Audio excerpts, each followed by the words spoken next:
Hello and welcome to the Weekly Stuff Podcast with Jonathan Lack. And Sean Chapman. Here, as always, talk about stuff, and we're mostly weekly this time.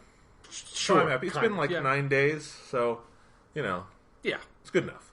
A week is 7 days, Tom. I know, but it's close. Okay. It's going to be like, never mind. Yeah, okay. It's probably best not to, think about the timing of the podcast, because that just makes everyone sad. Yeah. Yeah, pretty much. I mean, really, we should have just renamed it forever ago. We should have just taken the weekly out. But now we can't. Now we're stuck. We'll figure it out. Anyway, yeah, so we are here to talk about stuff this week. As promised on a previous episode, we over the last couple weeks, we've had a lot of things to talk about, so we kind of split these episodes up. So last time on the show, if you heard it, we talked about Bloodborne, and we talked about different pieces of video game and movie news, and the new 3DS, and all kind of big grab bag episode. Yes. This is going to be a little more focused. Today we are reviewing Persona 3, the movie, number 2, Midsummer, Night's Dream, fresh from Japan. Yes. Kind of the Blu-ray is. The movie came out about a year ago, just came out on Blu-ray a couple weeks ago, and we got the set in here. It's pretty cool. We'll talk about the Blu-ray set. We'll talk about the movie, which we just watched. That'll have spoilers and everything, so, try to see the movie before you listen to this, and I'm sure you can find it now. It's been out for a couple weeks. Sean, quick, as we always do when we talk about a movie, spoiler-free reaction. Thumbs up, thumbs down? Yeah, definitely thumbs up. Yeah. It's, if you saw the first one, and you really like the first one like this, I think it's maybe better. It's they're very kind of different movies. This one's maybe a little bit uneven in some places, but the stuff, the material that it tackles is a lot more interesting material from the game, and the way it tackles it is very skillful. So I would agree with that almost completely. Yes. Really, really fascinating movie to talk about, definitely. And if nothing else proves that these are succeeding as movies on their own terms and deserve to be discussed that way. Yeah. Because at a certain point I was sitting here watching the movie and just thinking, this is great filmmaking. Mm-hmm. Whatever else you want to say, that it's animation, but the camera work and the angles and the scripting, all of it is... Its use of animation is really phenomenal. Absolutely. Yeah. So definitely a lot to talk about there. So this will be one of our favorite kinds of episodes to do, a Persona episode. So we'll talk about Persona, but if you don't play Persona, start. It's never too late to start. It's true. It is occasionally too busy to start, because those games will take you a long time to play. Without a doubt. But yes, play Persona, watch the movies, all good stuff. But for now, let's talk about some other things. So Sean, we're going to talk about a couple little news items and little things like that. Talk about a little bit of website stuff. Let me start there really quick. All right. So this podcast obviously hosted by my website, www.jonathanlack.com. If you've been going there lately, I have started updating it again a little bit more. The first couple months of this year, I just didn't have time, and there wasn't a lot to write about, so mostly it was just the podcast. And then for a month there, it was nothing. Yeah, mostly just the podcast isn't really anything remarkable for how we do these. But, in the last week, actually, a ton of stuff came up that I wanted to write about. So first off was Furious 7. Right. Really great fucking movie. I know there's a large probability that whoever's listening to this, you've seen it, because it's made all the money. Sure, yeah. And, so pretty amazing for a film franchise in its 7th entry and 14th year to be breaking its own records by, a margin of 1.5. Yeah. But, I mean, the Fast and Furious movies kind of really exploded with the 5th one, right? They had, their fandom, and people watched and enjoyed them for the most part up till that point, but... Yeah, well, it was the 4th one, which I did not see in theaters. That one did, $70 million opening in April, and that surprised everyone, including the people who made it. So then they said, all right, well, Fast 5, let's go for an even bigger audience, and they did, and it's been exponential since then. But yeah... It's a fascinating, weird series to talk about because of that. Yeah. But Furious 7 is great. If it's not the best one in the series, it would be second best, that or Fast 5. And, it's just so impressive, the stuff it does. And it's kind of movie where I was sitting there with a big, stupid grin on my face the entire movie until the last 10 minutes. And then what they do to send off the Paul Walker character, because that actor died. brilliant. Just nothing short of brilliant. Okay. What they came up for with that, and tear jerking definitely, which I have not previously associated with the Fast and Furious movies. Yeah, tear jerking is not like when they do the big like ads on TV. That's not one of the critics quotes that I expect to come up. Is tear jerking. Yeah, but hey, everyone loves this movie, and it's kind of fun to have a big like blockbuster out there that I don't feel has any controversy around it. People just really like it. People are going to see it, and there's no guilt about it. There's no weird discussions going on. It's everyone's kind of on the same page. This is a really great movie. So I wrote a piece on that. There's some spoilers at the end, but they are noted, so you could read it before you see the movie if you want, or afterwards, because it kind of discusses everything. So there's that. This final season of Mad Men has started up, and as always, do my weekly reviews of that. I don't really have the time right now to do those Mad Men weekly reviews, but I'm making the time because I love that show so much, and I would feel bad if I didn't get to write about the final season. Yeah, exactly. This is the last season. Like, if you give up now, that would just look kind of pathetic. Yeah, so, no, definitely the premiere was interesting. We're recording this on a Saturday. I'm not sure when the episode will go out, but obviously episode 2, be reviewing that tomorrow night, Sunday night. And if you're not familiar with this, Mad Men airs on Sundays on AMC, and then at 8, and my reviews usually go up around 11 or midnight. Takes me a couple hours to get those out, and some come faster than others. So we'll see. I did that. And then my favorite show of this year so far, which is another AMC series, Better Call Saul, which is a spin-off from Breaking Bad, finished its first season last week. And I wasn't really planning on it, but I really had so much to say about this series. I sat down the other night to write a piece about it, and it wound up being 5,000 words long. It was a whole season of TV to talk about. Yeah. So anyway, it's a nice long essay. How many episodes are in that season? 10. Okay, yeah, because I felt like that show just started like a week ago or something. Especially because they did the first 2 on like a Sunday and a Monday. Okay. So it only was 9 weeks. So yeah, like only 3 months. I thought I like fell into a time warp or something. No. It's like, has that show been out for like 20 weeks? Like, what has been going on? Yeah, 10 episode first season. The next one is going to be 13 episodes. I think they just didn't have time to make like a full length season. But they made a great season. The title of my piece is why I already love Better Call Saul than I ever liked Breaking Bad. So there you go. That's kind of spoiling my thesis there, but that is my thoughts on this show. I got through a lot of episodes thinking that, but not really saying it, because I was like, maybe it's just recency bias and shit like that. Yeah. And then I hit the 9th episode and the 10th, and I was like, no, I just flat out like this show better. It's impossible to say which one is a better show, because Breaking Bad has 62 episodes in 6 years, and we've had that for a while. Yeah. We don't, Better Call Saul could go anywhere, but just as of now, this is a kind of show I feel like I like more, and I think the stuff they're doing is so interesting. It's such a great season of TV.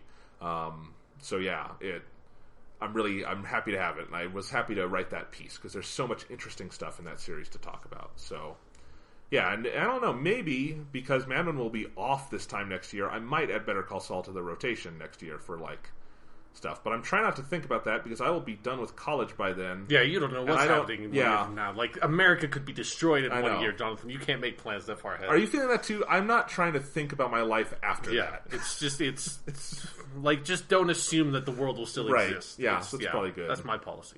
I like that. All right, so that's stuff that's going up on the website. So Mad Men reviews will be weekly, and definitely some more movie reviews coming out soon enough. The next movie I'm super interested in that's big and coming out, that I know when is coming out, is Avengers Age of Ultron, which we'll obviously have an episode about here and stuff. Yes. Other stuff, there are movies coming out that I am interested in, and I'm just not entirely sure when they hit Denver and that sort of thing. But so that's if I write about those. But yeah, so that's what's going on my end. Right. Sean, let's talk a little just random stuff. Okay. So you finished Bloodborne. Yes, I did. Yeah. You want to talk about Bloodborne? Yeah.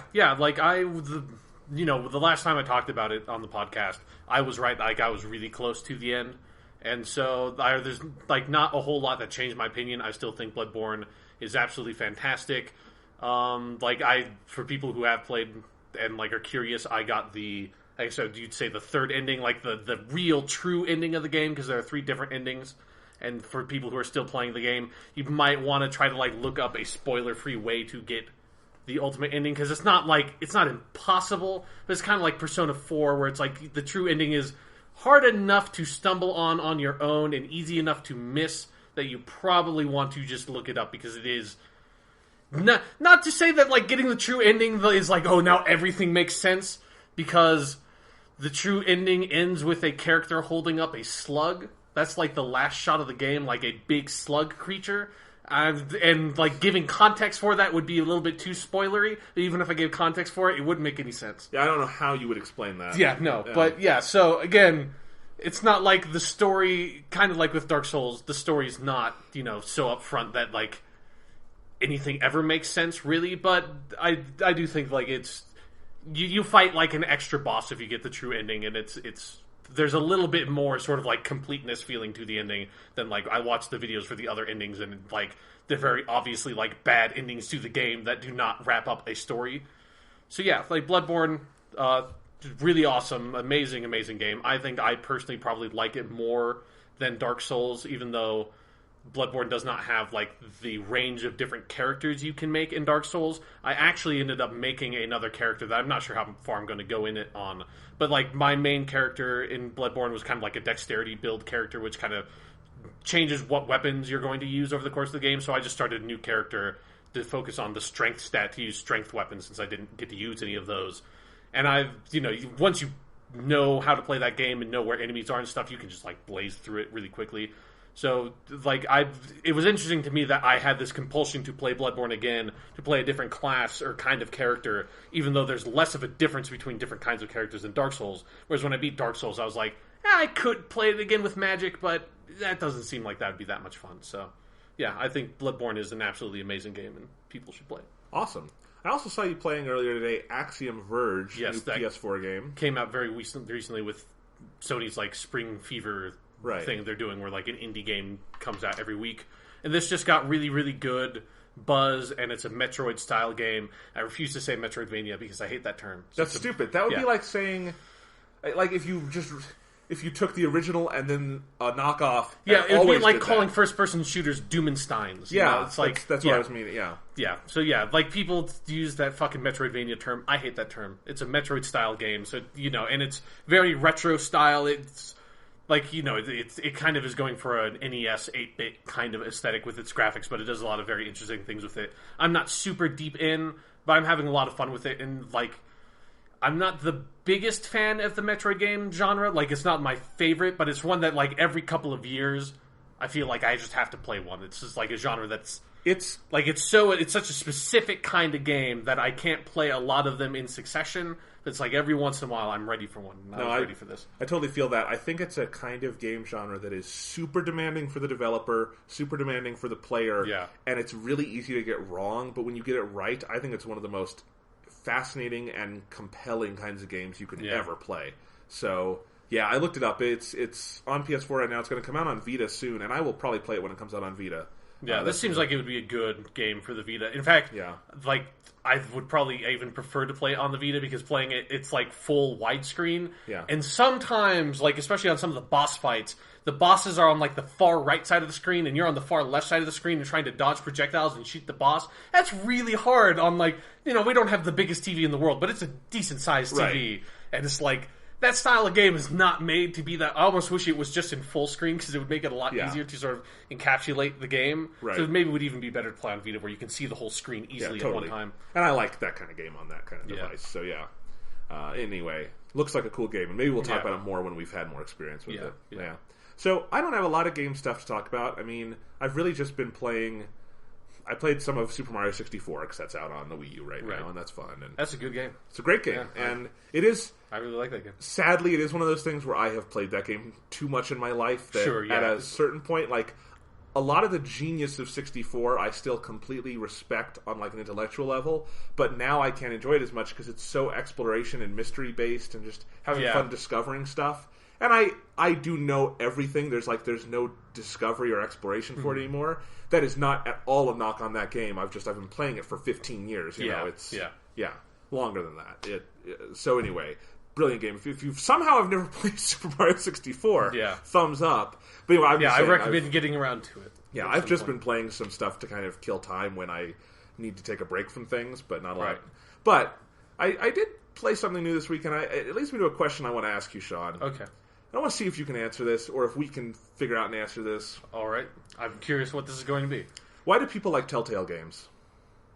You know what? Why the fuck do people like Telltale So games? first, just which one have you been playing? All right, here's what brought this up. If you don't know what the Telltale games are, they're these pseudo-narrative games. They're like the new kind of adventure games right. that are much more narrative-based instead of being like, I picked up a flower, now I have to click the flower on everything on the screen. It's more like, I have to go talk to this guy and talk to him. It's even more annoying. Anyway, I have to walk over there and talk to this guy. So they're most famous for their Walking Dead Season 1 and 2, but they also did... Wolf Among Us, Tales from the Borderlands, and Game of Thrones. Yeah. That was my mental process of elimination. I was like, they've made so many games in the past 3 years. I was like, what one could you have played? It's like, it must be Here's Game what of it Thrones. is. So this week, Amazon was giving away the first episode of Telltale's Game of Thrones for Android devices, and I recently got an Android phone, so I'm like, okay, that'll give me a chance to try it out. I don't want to play the whole thing that way. Like a weird way to play one of those games. But I just wanted to see if it was any good, because I don't want to just plop down the money for it randomly. And I'm not going to plop down the money for it because it's terrible. But it led me... I got 30 minutes in and I was just like... Same thing with Walking Dead. I cannot get into their game style. I think the writing is atrocious. I think the graphics look stupid. I think the engine is rough. There's so much about their stupid choice thing that just is so simplistic and frankly pandering. Nothing about their games interests me, and then you have to do all these dumb little quick time events, and it's like, stroke the sword to get the blood off it. We're not going to tell you exactly how to do this, so it's probably going to take you 5 minutes to figure out what the fuck we want you to do, but this is fun! So, Jonathan, are you telling me you've been spending all of your time stroking your sword? Is that what I'm to get from this? Okay. Anyway, it's like the third thing you do in the game. Also, if you have some blood on your sword, you might want to talk to a doctor about that. It's just my feeling about this and The Walking Dead, which I've tried to play The Walking Dead several times, and I just can't get into it, is... If you want to make a fucking visual novel, make a visual novel, but don't do this stupid pandering hybrid thing where you pretend it's interactive sometimes, but it really isn't, and I'd be much more interested just sitting there and watching things unfold than having to interact for 5 seconds and not know exactly what you want me to do, and then go back to listening to the awful writing and shit. Mm-hmm. That's my 2 cents. Yeah, no, I think that episode 2 of Season 1 of Walking Dead, because all I've played from the Telltale stuff is the first season of The Walking Dead, which I thought was okay, but had so many massive problems. Most of what you've been saying. Whatever year that came out, we talked about it at the year end and stuff. So episode 2 of Season 1 of The Walking Dead is really cool. I really like episode 2 of that. If the rest of that season had been as good as episode 2, I think the first season of Walking Dead would have been a pretty good game. But even if it had all been of that quality, I don't think it would have been deserving of the press response to it. And then also, the Telltale bubble, I think, burst really heavily after that first season of Walking Dead, because I haven't played any of the other games because I didn't like that first season enough to sort of justify it. But the reviews of them, while they're not terrible, nobody is sort of praising it the way that everyone was all on season 1's dick, you know? True, however... People still say, okay, it's got this problem, but still Telltale, so it's great, and we should be excited. And that's what I'm feeling from the internet these days, is it's like that, and that's, the first episode of Game of Thrones got rave reviews from people. Really? I thought it was... From what I saw. I thought it was, kind of 8 out of 10, which is, that's not terrible, but, Okay, I thought that was when it's high, sort of, riding that Telltale wave. It's kind of like when Assassin's Creed 3 got a bunch of 8 out of 10s. Okay. It's that's not a bad review score, but that for that series, that's such a step down. That's it's a sign. Yeah. And I mean, this Game of Thrones one in particular, I think maybe it would be easier for me to get into Walking Dead because I don't watch or read The Walking Dead. But I do watch Game of Thrones, and their pale, poor imitation of trying to do the writing of Game of Thrones, it's laugh worthy. And the performances, it's where'd you get these actors? This is, it's such a poor imitation of the real thing. It's yeah, I'll go back to watching Game of Thrones. Thank you. Yeah, it's also something that, one thing that nobody ever talks about with the Telltale games is, maybe for me, one of the most destructive parts about it, is that since it's such a narrative-based experience, is it's, the animation is so shit in those games. It's so jerky, and, the facial expressions are so, bland and nothing, you know? It feels like they're kind of trying to go for a stylized look, but they don't either have the budget or the time to fully go all in on that, and the animation is so bad and the sort of the visual element of the game is so boring that when it's so much of the game is just about delivering story to you, it's I can't get into it when that visual element of it is just like. And that's part of what I mean when I say if you want to be a visual novel, be a visual novel. Because in a visual novel, you can pick the like a nice just single illustration of that character, and you can honestly get more emotion across through that. Absolutely. You can pick camera angles, you can pick images, and you can do a lot more with a lot less. Mm-hmm. Hence, it being a big genre in Japan, where game studios don't necessarily have huge budgets. Yeah. Yeah, no, like, I'm totally with you. Again, like, I think there's, like, the first season of The Walking Dead had some moments that were interesting, and since it was, like, the first thing like that, it was interesting, but, yeah, the critical response to it was blown way out of proportion, and yeah. And part of what I don't get is everyone always talking about, the choices are so cool, because you drive the choices, and... I swear to God, in the first episode of Game of Thrones, one of the first big things you do where like a character's reaction will be impacted by your choice. Yeah, it's so like this person will remember that you said that. No, so it's I'm talking to Lord Forrester, and I picked every option of trying to piss him off just to see if anything would happen, and so I piss him off. And it goes for this incredibly jerky animation where there's not even a cut or anything. Just suddenly his face changes, like they've put a new guy there. And he like sneers at you or something. Yeah. He sneers at you and says something, and then he snaps back into being happy and being like, "You are like a son to me," because that's what the overall story demands. Yeah. So there's no real choice. Yo, you're absolutely right. Like it's so.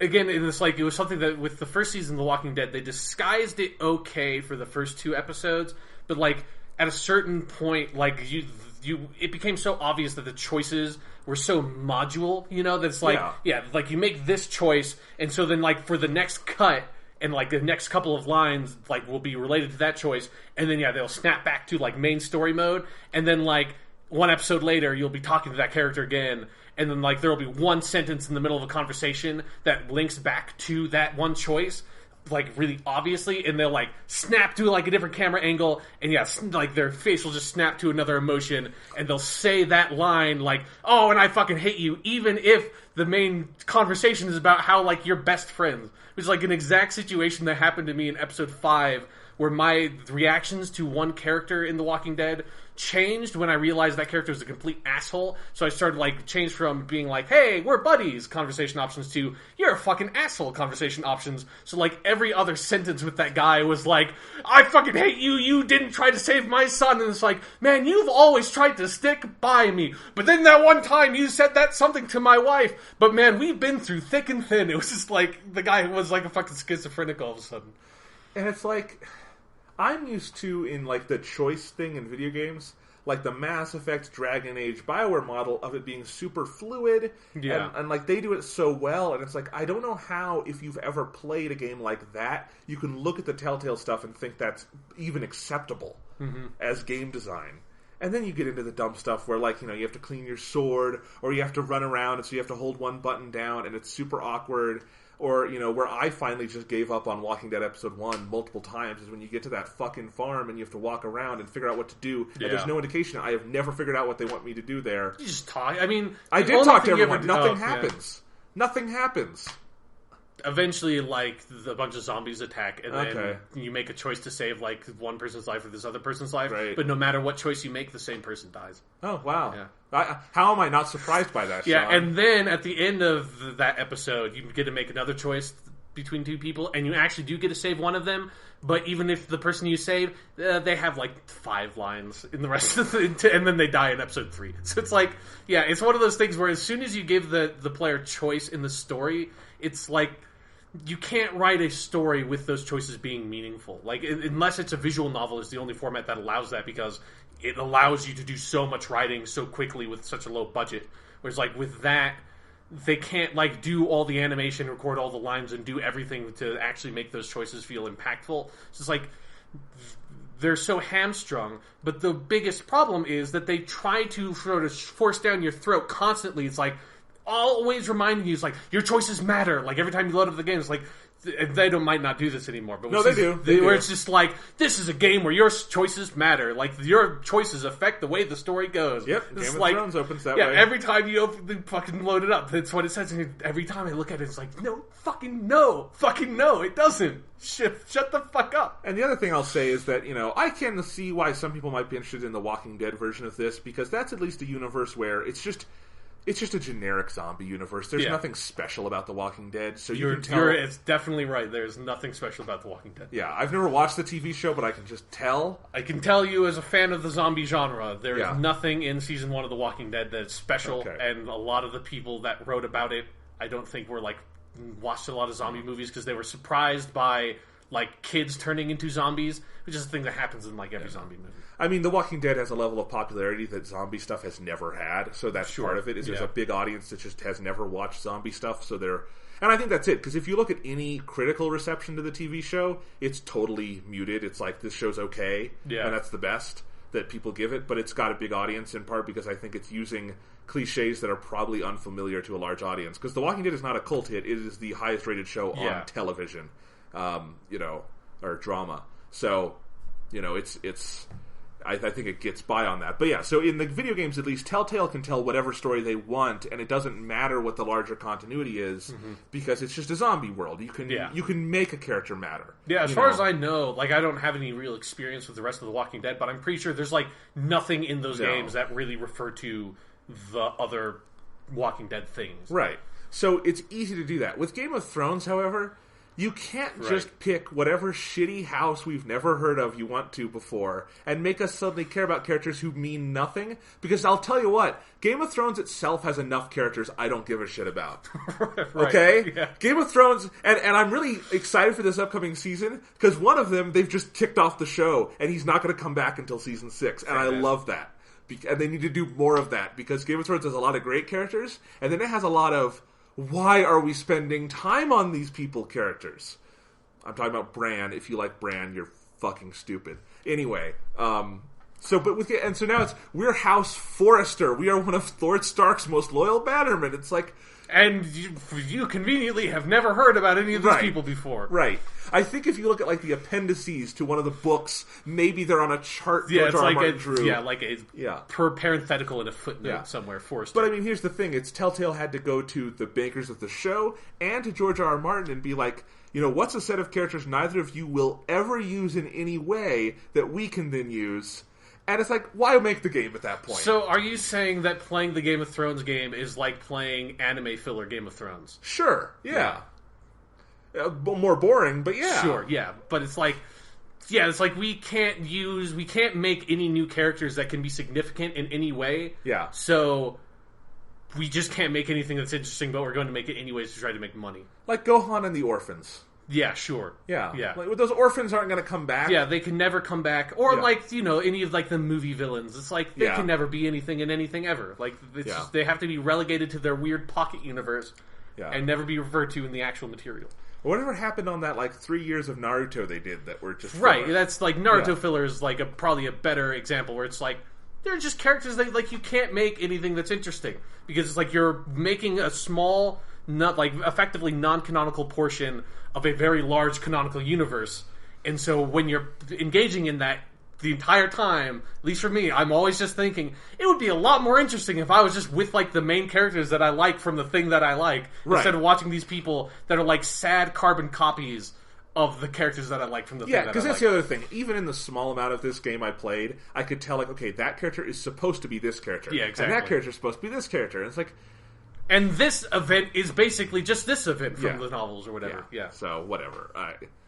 I don't get the whole Telltale thing, and I hope more and more people start coming around on that. I think you're right. People are starting to come around on that. But there just doesn't seem to be an enthusiasm for it anymore. So we'll see. It's just... It's a weird thing that kind of annoys me when something gets hyped beyond what it ever should have been hyped as. Yeah, because it's definitely something that, I see how a game like that could be very interesting if the writing was really good and the production values were really good. Yeah. But that's not what those are. No, and it's just the other thing of people acting like when Walking Dead came out and up to now, this is a new kind of thing they're doing and no one else does stuff like this. It's visual novels have existed forever. This kind of adventure games have existed forever. BioWare RPGs have existed forever. Yeah. This is nothing new, and it does nothing better than any of those things. I mean, it's the specific format is different. There's nothing. It takes elements from those different things and puts them together in a way that's never quite been done.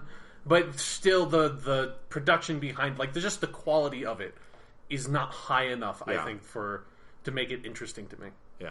Oh well. Anywho, let's go ahead and move on. So I wasn't expecting to just get really angry at the Telltale Adventure games all of a sudden. Man, I was lying in bed the other day playing this game, and I was already in a bad mood because I had a headache and everything. I'm like, all right, I'll play this stupid Game of Thrones game, and it put me in a bad mood. I'm like, I'm talking about this on the podcast, because I would like a good Game of Thrones thing to have while I'm waiting for the new season, but no. All right, anyway, and if you're wondering, I don't write about Game of Thrones because it's the exact same night and time as Mad Men. So that's impossible. But maybe next year when Mad Men is off the air. Again, we'll see what plans are. I like writing about Game of Thrones when I get to, but it's pretty infrequent. So let's go ahead and talk about some other TV stuff, Sean. All right. This is just I like TV shows. Little piece of news we forgot to mention last week. You mean a massive, amazing piece of news? Yes. I should say beforehand, with TV, have you watched any of Daredevil yet? No, I'm kind of waiting on that for a bit. I've heard it's really good, though. I'm so excited, and I hope we can both watch it soon and talk about it, because it looks fantastic. Yeah. But yeah. And I'm a huge fan of Vincent D'Onofrio because he's a really great actor that's not in a lot of stuff, and he's Kingpin. Yep. That's amazing fucking casting. There's some other good actors in it who are similarly underused, I think, in some cases. So looks great. Anyway, so let's talk about some other TV stuff, though. So over the last couple weeks, there's been a flood of networks deciding they're going to resurrect TV shows from the 90s. Yeah. The weirdest of which is NBC deciding they're going to bring back Coach, which is this sitcom I had never heard about. I've never heard of this. It's from the 90s. It aired for 10 seasons and won Emmys, and I've never heard of it. It's with, I forget, a really good, older actor, but anyway. And they're bringing it back for some reason because they want to get the 80-year-old generation. I don't know. It's weird. They want to get your parents watching it, which is weird because advertisers on networks don't pay for people outside of the 18 to 35 demographic, so weird. But anyway, that's happening, so that's weird. In more exciting news, there's the whole thing about, Showtime's bringing back Twin Peaks from the 90s. Sure. We'll talk about that in a minute. Yeah. And then Fox, to kind of complete some of these, this trifecta, and I'm sure there's more 90s shit coming back. But anyway, Fox is bringing back the X-Files for a 6-episode run with Chris Carter, the creator, and David Duchovny and Gillian Anderson, the stars. And Mitch Pileggi and William B. Davis, who play Assistant Director Skinner in The Cigarette Smoking Man, respectively. Okay, I had not heard about that yet. Yes. Because the initial announcement was just those. Yeah, that came out a couple of days later, so it's the no word on if the Lone Gunman will be in there. Okay. Yeah, and I don't think they've said exactly when they're going to air it, but they're going to do production this summer. Yeah. So, I would expect that maybe mid-season 2016, just because that would be a nice shallow time for them to air it. But we'll see. But why we need to talk about this is because the X-Files happens to be one of the favorite shows of one of the hosts of this show. Yes, can you guess which one it is? That was the most awkward setup, Jonathan. I know. I know. You really fucking love the X-Files. It's it's. I think I put it as my second favorite show when we did top 10 TV shows. Yeah, the X-Files it's just an amazing fucking show, and I've been rewatching some of it on Netflix ever since this announcement came out. Because I've noticed, the X-Files is amazing, and that show's still really, really fucking good. That show still, I think, handles its sort of monster of the week moving into larger story arc stuff better than most shows do. Just the monster of the week episodes are incredible still. But yeah, I'm a huge. And the X-Files was this brain farm. So many people came out of that. Yeah, Vince Gilligan, who made Better Call Saul and Breaking Bad. Yeah. And Darren Morgan, who did Dexter, which went off the rails eventually, but I think he was gone by then. Probably, So just it's interesting. There was a lot of talent, and a lot of directors and stuff, too, got their start there. That's actually something that I've been kind of paying attention to, rewatching the X-Files also, is some of the episodes are actually really remarkably, directed. They make some really bold choices with some episodes of the X-Files. It's just, a lot of TV shows then and even now don't necessarily do quite what the X-Files did. It's still a really unique show. Yeah. And it still has one of the greatest theme songs of all time. Oh, totally. You hear that fucking... just the visuals to go over the opening theme. Every time that happens, I get super excited. It's just an immediate Pavlovian response. It's incredible. Yeah. So, I'm talking about this because I want to hear... Are you excited for more X-Files? Yeah, I'm super stoked. They did that movie in 2008. That's not great. Some people say that's terrible, but it's I just thought it was kind of meh. Yeah, it's kind of just an average movie. Obviously they didn't have much of a budget for that movie. Obviously, it was fun to watch. They got Mulder and Scully back, and that's always fun. Knowing that it's Chris Carter coming back, knowing that it's you've got the main cast and some of the probably the two my two favorite supporting characters, which are Skinner and the cigarette smoking man. Even though the cigarette smoking man died at the end of season 9, but that's spoiler. Whatever. Well, come on, it's okay. That show goes so far off the rails. I think in like season 7, season 8, that by the time you get to season 9, you're like, anything can happen by now. Because I think he had already died, but then he wasn't actually dead, and he was living in like some Native American cave, like getting high, and like it's really fucking weird. The places that character they go with that character is very strange.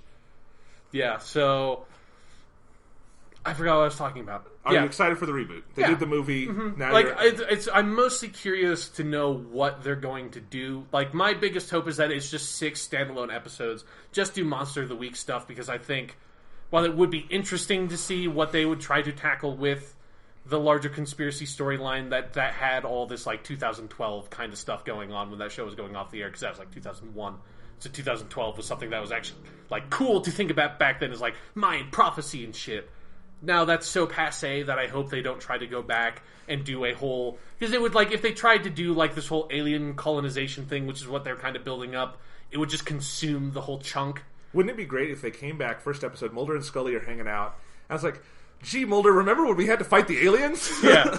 Yeah, it's like, yeah. It happened off screen. They just live in this post-colonization world. It's like like Mulder and Scully fought off the aliens single-handedly. Yeah, like Cigarette Smoking Man joined their side at last. They were like Mulder and Cigarette Smoking Man fighting side by side. Yeah. Yeah, that would be really funny. I hope they just kind of ignore it. And just, like, have the hand in the first episode, like, have Mulder and Scully get reinstated to the FBI because they were on the run, and that was like the 2008 movie kind of like took that up a little bit.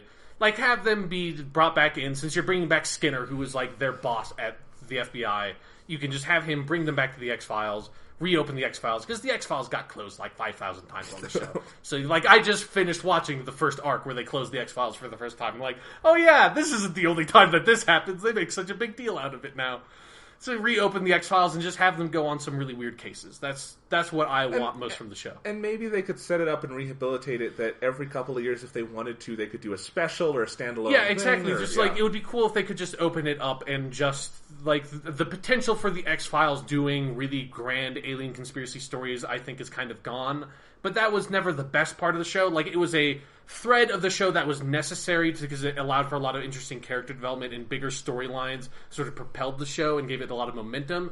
But the best and most memorable episodes are definitely the standalone ones that just, like, take that sort of police procedural format and flip it on its head with, like, a really fascinating supernatural mystery, Like, that's what I want most, because rewatching, particularly the first season of The X-Files, had so many episodes that as soon as I saw, like, the first 10 seconds of it, even though I haven't watched an episode of The X-Files since, like, my sophomore year in high school, which is, like, fucking, like, forever ago now, I would see, like, 10 seconds of it and be like, oh, shit, it's this episode that, like, has this amazing character in it and, like, is this incredible twist. And, like, they're so memorable and so interesting that if you can just recapture some of that magic, that's all I'm asking for. And you could easily have 6 amazing episodes if you did it in that way.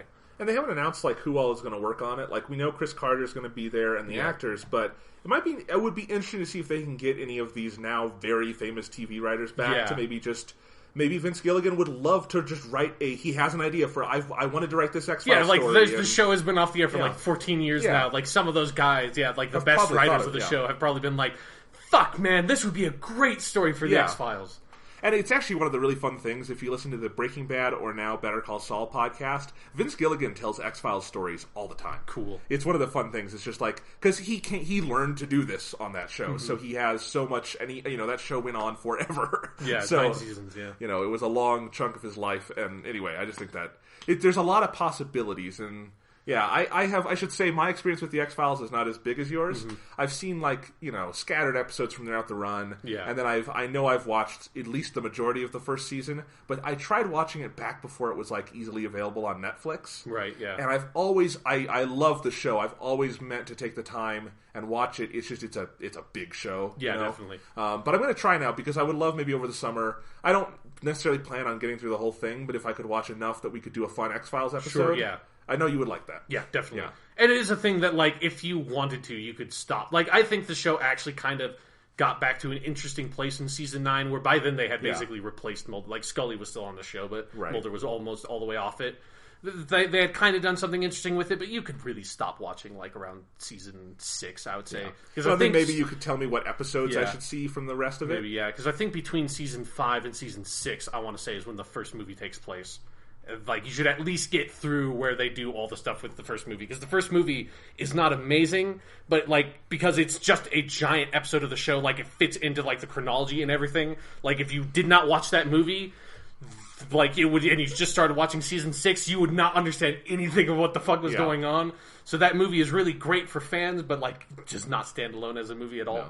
Doesn't that movie also end with them reopening the X-Files? Mm-hmm, yeah. Okay. Mm-hmm. Yeah. So that was they like doing that. Yeah, it's something that is like, because it was always something where, because they work for the fucking federal government, they're FBI agents, and everything that they are doing is uncovering conspiracies about like this shadowy cabal within the American government. There was always just like, why don't you just kill Mulder and Scully, government? Like, what do you, like, why do you have them working for you when they're using your own resources to try to defeat you?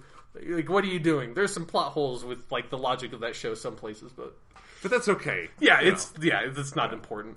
Speaking of shows with plot holes and logic problems. Yeah, okay. All right, Twin Peaks.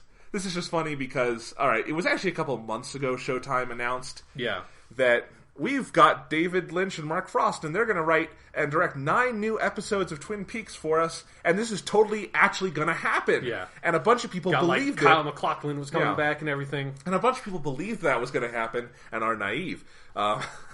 Because because the big part of that announcement was that David Lynch and Mark Frost, who created the original Twin Peaks, would write all of it, which I can believe. And then that David Lynch was going to direct all 9 episodes, which you might have a little trouble believing when you consider that David Lynch in the 2000s has only directed 2 movies, and the last one was in 2006, and he's basically just dropped off the map since then. And he's a weird guy who didn't really play well with TV the first time he did it. Yeah, right. So, anyway, to not my surprise, but apparently to other people's surprise, over the last weekend, David Lynch got on Twitter and said, I'm done, I'm not doing Twin Peaks for Showtime because they wouldn't give me the money I needed. And, you know, it's a complex situation. What I do find funny is, one, that people are even vaguely surprised by that happening just with that guy and his personality. And I love David Lynch. I'm not saying anything else. But just, he is, you know, it's not what I would necessarily expect to happen that way. And then people just automatically siding with him when he's probably just trying to do public negotiation. Showtime could be offering him plenty of money. I don't, you know. I wouldn't. Some people have been also assuming that Showtime is being the bad guys in this, and I would not expect that. Frankly, any network that wants to revive Twin Peaks, of all things, probably has their heart in the right place. Yeah, like, I wonder how much cachet Twin Peaks has nowadays.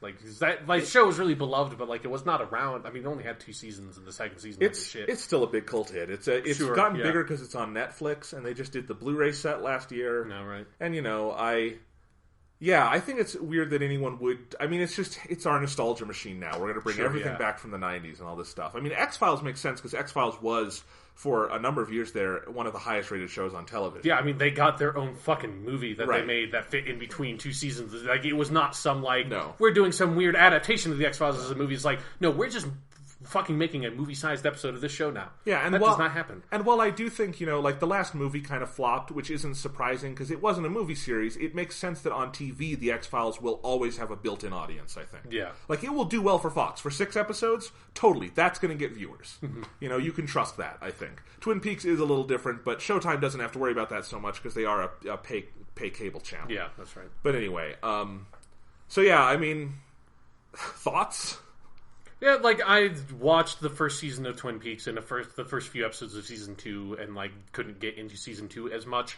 But, like, the first season of Twin Peaks is fucking awesome. Like, it's a weird, incredible fucking show. Like, the Kyle MacLachlan character is amazing. Like, the 90s was the decade for, like, weird FBI agents on TV shows, evidently. But, yeah, like, I wasn't necessarily... I'm not a huge Twin Peaks fan, so I was, like, super stoked for it coming back because, like, I'm a big enough fan of the X-Files that even if it comes back and it's complete shit, which is a complete possibility, I'll still watch it and still enjoy it because I like the characters and the concept enough. Whereas, like, with Twin Peaks, if it came back and everyone said it was complete shit, I would probably never watch it. Yeah. You know? Well, because I have not watched Twin Peaks. It's on my to-do list, but part of the thing is the second season it didn't go the direction they intended. David Lynch and Mark Frost were taken off of it for periods. It kind of, as I understand it, the last couple of episodes of season 2 were really interesting, but then end on a cliffhanger because, they got canceled. Yeah. So,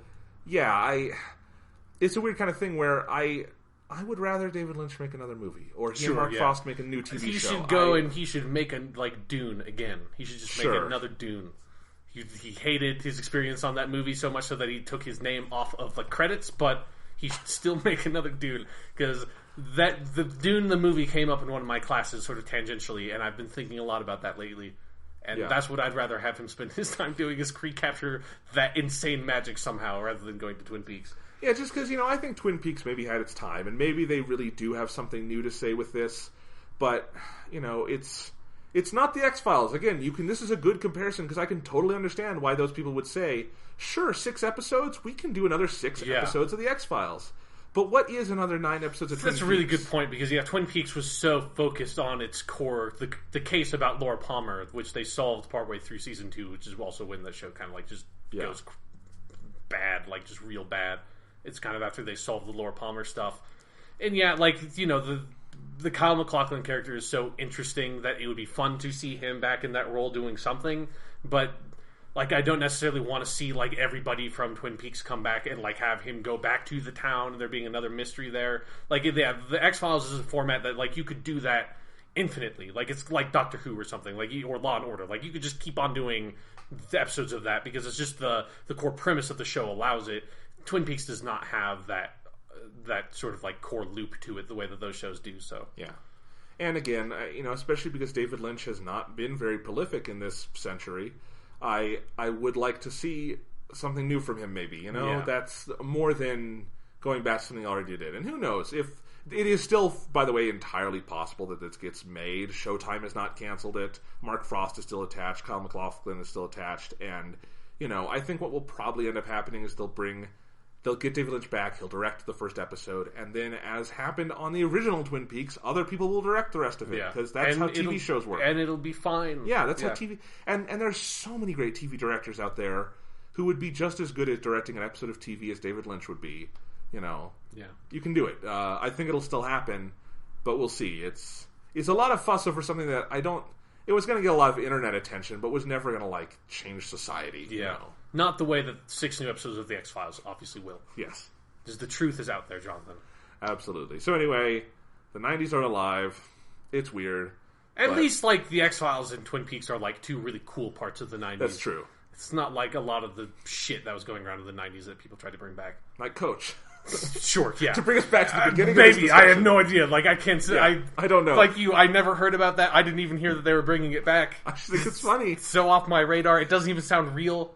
And what's funny about it is that people in our age group is who networks usually want to target, and they're bringing back a show nobody at our age would have ever heard of. I think it would be really smart if they brought back and did a 6-episode miniseries of Frasier. I think that would really sell with the kids today. But Frasier people still watch. That's a popular... Frasier's actually really good. Yeah. Everyone loves Frasier. But anyway, yeah. That would be weird, though. That's the thing with X-Files, I can understand we're going to do 6 more hours. It would be hilarious if you tried to do that with the sitcom. We're going to do 6 half hours just of Frasier or something. Yeah, just normal sitcom plots. Yeah. So, Jonathan, do you think, 10 years from now, we're going to get, weird 6-episode revivals of, CSI Miami and shit like that? Is that where this is going? NCIS is going to come back 10 years from now? No, because those shows, frankly, aren't distinctive or special enough in the moment for that to ever happen. True. They do all just bleed together in the most depressing way. And frankly, all those shows already have a very old viewership, so those people won't, frankly, be around to target anymore. NCIS does not really get a huge audience of people 18 to 35, I don't think. So I don't know. I'm looking forward to Detective Stabler and Benson solving sex crimes of the future in 2025 when they bring SVU back. I do worry about maybe if they try to rope in people like Damon Lindelof and Ronald D. Moore to do more Lost or Battlestar Galactica, respectively, because those are shows with definitive endings and... if they tried to bring back, instead of doing a reboot or, something with Lost, try to do a continuation of Lost, do you think people would just kill Damon Lindelof at that point because they hated the ending so much? I don't know. And again, the ending of Lost is actually really good. People are crazy, but... Yeah, and I don't think David Lindelof would ever do that, but I'm trying to think about this stuff because what else exists today that is going to get brought back like this? See, this is good why Doctor Who just gets to continue. Yeah, exactly. It's the core premise of the show is it can't be rebooted. Like, it doesn't even, like, it just reboots itself naturally. Yeah. It was interesting. Stephen Moffat did say this week that Doctor Who is basically signed on with the BBC for another 5 years. Fucking fantastic. So good. Yeah. Some people took that to mean he will be with it for another 5 years. I don't think he's committing to that yet. Yeah, that's not the same thing. Yeah, but, for right now, he is the shepherd of the series and he would know these things. That's all. Yeah. I wanted to mention one other piece of TV-related news, because this is an interesting discussion to me. This week, Al Jean, who runs The Simpsons and has for, 15 years now, and yes, The Simpsons is still on the air and making new episodes. What season are they on at 26. God, fucking Jesus Christ. It's a long show. Anyway, as you probably have seen, The Simpsons has been steadily working through its catalog to get DVDs out of the whole series for years now. Probably for a decade, trying to get all the DVDs out. And I think they were on season 17, and Al Jean announced on Twitter that Fox has decided to discontinue all home video releases of The Simpsons. And this has created a firestorm for various reasons, and I think the reason they're doing it, frankly, is, for one, Fox is the studio right now that is trying to kill its physical media division the most out of all the studios. They're just dumping anything they do on physical media. They're not focusing on it anymore. Mm-hmm. Like, for instance, the show Louie, which is made by FX, which is a division of Fox. Yeah. There's not conventional DVD or Blu-ray releases of that show anymore. You can only get them manufactured on demand from, Amazon. So, stuff like that. So, they are cutting out a lot of their physical media stuff. And I know a lot of people think, okay, we're in the streaming age, we're in the digital age, who needs physical media anymore? The Simpsons thing is actually, I think, a really good example of why it's really dangerous to automatically get rid of our number one archival format right now and just ignore it. Because here's the thing. I think part of why they're doing this is because they have a really lucrative deal with FX right now where they have their Simpsons World app that shows you all the episodes. And then on FXX, the sister network, they have a lot of Simpsons reruns. As from what I know, that's all FXX has. Sure, yeah. When you have 26 seasons of a fucking TV show, you can just do reruns of it perpetually forever. Yes. But anyway, here's the thing. If you go to FXX and watch The Simpsons, because I did look at it briefly when they had their marathon a couple months ago, and I've looked at the Simpsons World app. My provider, or my parents' provider, does not has no deal with FX, so I can't actually access the whole app, but I can see clips and stuff. What they've done to The Simpsons is they've taken all the episodes, cropped them to 16:9, and DNR'd the shit out of them so they look super blurry and like they were made in Microsoft Paint. So the show, as of now, is not easy to see unless you have the DVDs in a format that is watchable. In part because The Simpsons enjoys doing certain visual gags that now just don't exist in the show. Like one of the great frames ever is the newspaper clipping of Old Man Yells at Cloud and it's Grandpa Abe. Yeah. That headline is gone in the episode because it's been cropped out. So stuff like that. So here you go. That's your streaming future. And for one, it's not easy to get that because you have to have a cable or satellite provider. Your cable or satellite provider has to have FX and FXX. And your cable and satellite provider has to have all of that and a deal that they will allow you to access the FX or Simpsons app, which a lot of providers don't have. So that's a ton of money you would have to throw at this to get this app anyway, and if you do, it's a really subpar version of The Simpsons. So, while the majority of the show, and certainly the years most people would care about, are on DVD right now, I am wondering, does that mean they're going to go out of print? And does that mean they're going to get hard to find? And does that mean now that the only easy way to access these episodes in the way they were meant to be seen is going to be piracy? Mm-hmm. Yeah. Like, it's almost like where, video games are, where it's like, with so many old games, trying to get the technology to run them naturally can be effectively impossible. That, the only way to sort of access it, or, the only way for it to even be preserved, sort of, hypothetically for future generations, is for people to, on their own time, to technically commit a crime and hack it and, make it available through emulators. It's that's kind of where, The Simpsons is now, where either you have to go through their weird app, which is can be for some people basically impossible to get shittier versions of the TV show, or you just fucking pirate it off the internet and get it in a format that actually makes sense to you. Yeah, and it's annoying in a bunch of ways. I mean, I know for a lot of people who have been loyally buying the sets for 10 years now, you will never be able to complete your Simpsons. I wonder if they were doing that thing where on the spine they were making a picture. They were not, but and they just it just stops. And you're you motherfuckers, you tricked me. And it's weird stuff, too, where they actually did, because Season 20 is where they switched to HD. They did a Blu-ray release right when that came out, but they were only on, like, Season 10 in the lineup. So what is on DVD and Blu-ray right now is Seasons 1 through 17, and I think the last couple of those are also on Blu-ray, and then Season 20 on Blu-ray. Huh. So it's this weird lineup. And, you know, I know a lot of people say, oh, it's the later Simpsons, it doesn't matter. One, Simpsons has always been good, and no, it's not at the height of its powers from Seasons 1 to 10. That show still reliably makes me laugh hard. It's a good show. And, again, the point isn't what we're archiving, it's that we archive it, period. You know? Yeah. That's the point. It's the quality kind of is off to the side right now. Like, what if our streaming future brings back the dark reality that destroyed, like, years of Doctor Who, you know? Right. That's like, when it's only made available in this digital format to consumers, that's like, it's so out of your hands how you're able to access that stuff that, that's unsettling.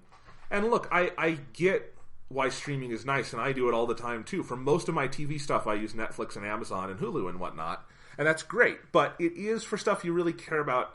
Physical media is a good thing because it keeps an archival version around, and this is a good example because The Simpsons is one of the best and most significant American TV shows of all time. And if this is happening to that show, that's reason to worry. Yeah. And there are a lot of shows right now that are great that are not getting good releases. Like The Americans is one of the best shows on TV right now. It's on FX. And also a Fox thing. So The Americans had a DVD and Blu-ray release for Season 1, and they're done. They're doing DVD MOD releases, manufactured on demand, but that's it.